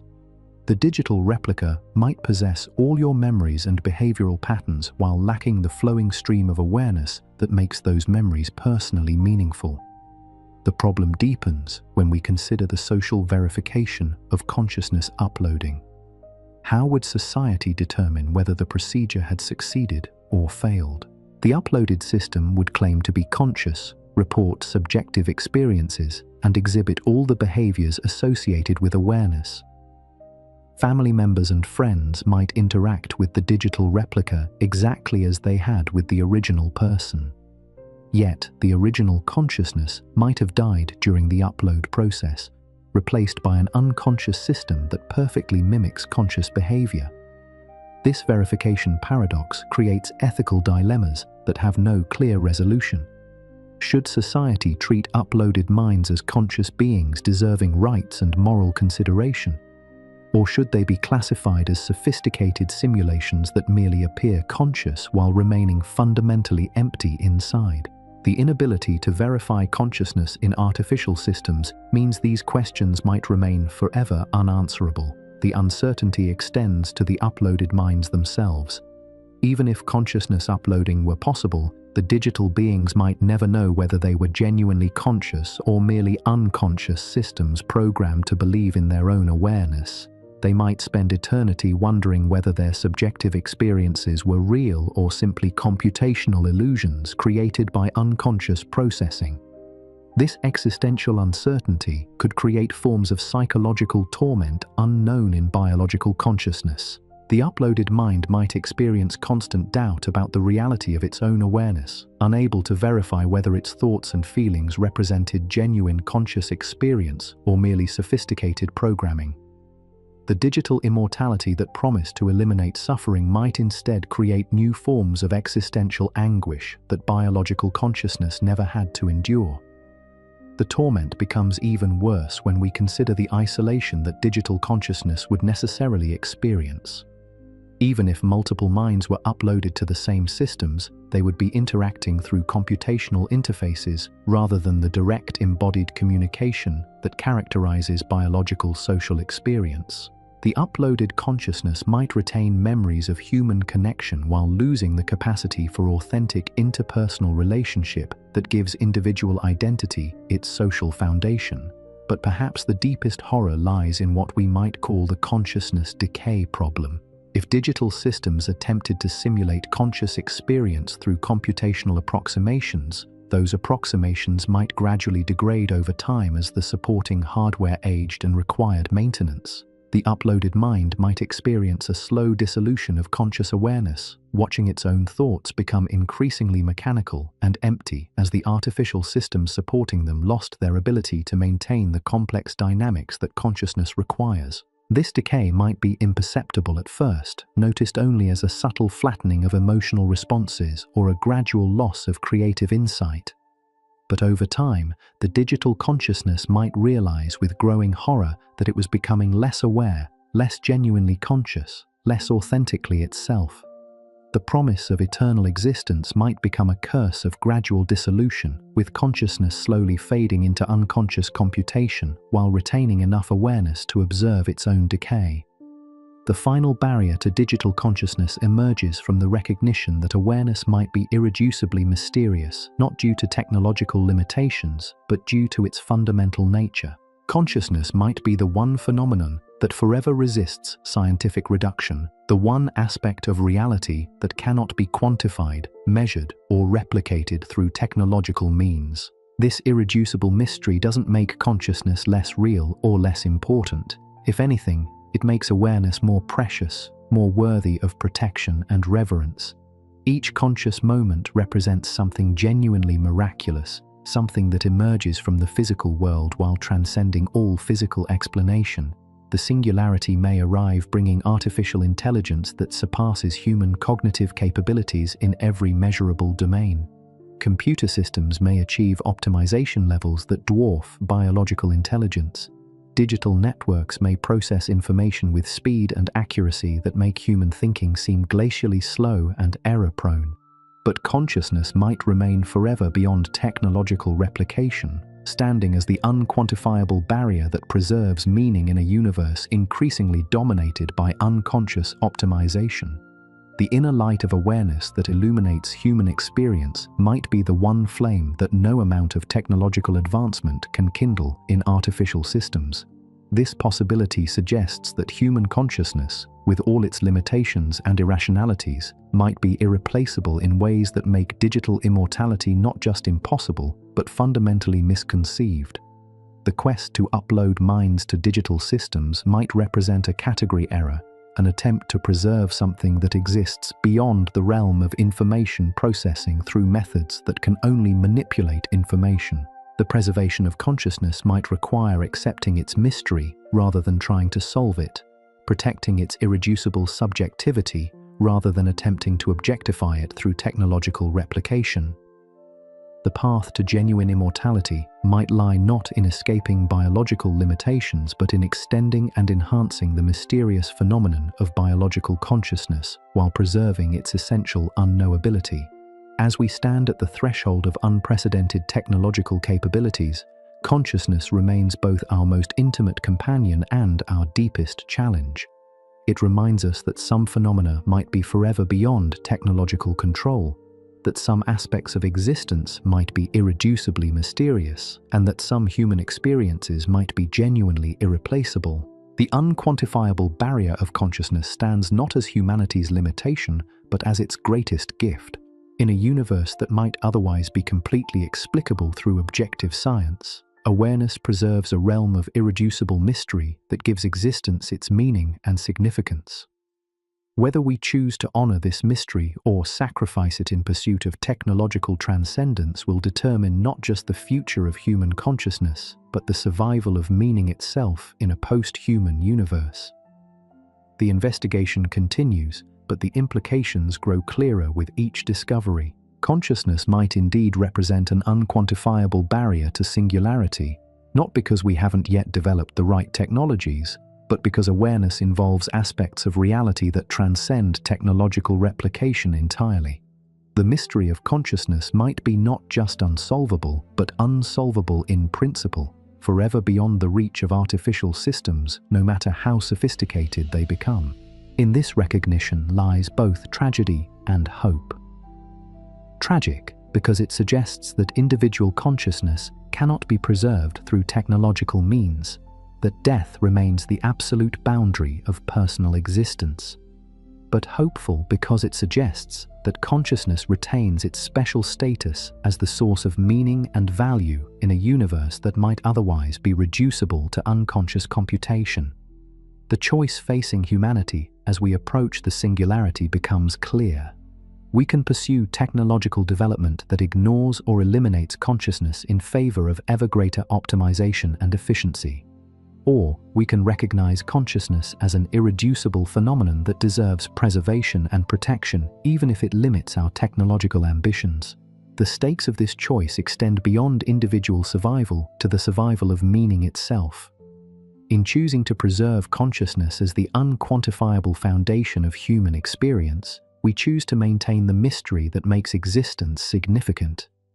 In choosing to honor the irreducible subjectivity of awareness, we preserve the one phenomenon that gives the universe observers capable of finding it meaningful. The singularity may arrive, but consciousness will remain forever beyond its reach, and in that limitation lies not defeat but victory, not the end of human significance, but its eternal preservation. The unquantifiable barrier of consciousness stands as the final frontier where mystery triumphs over measurement, where meaning survives mechanization, and where the human spirit finds its most perfect expression in the irreducible wonder of simply being aware.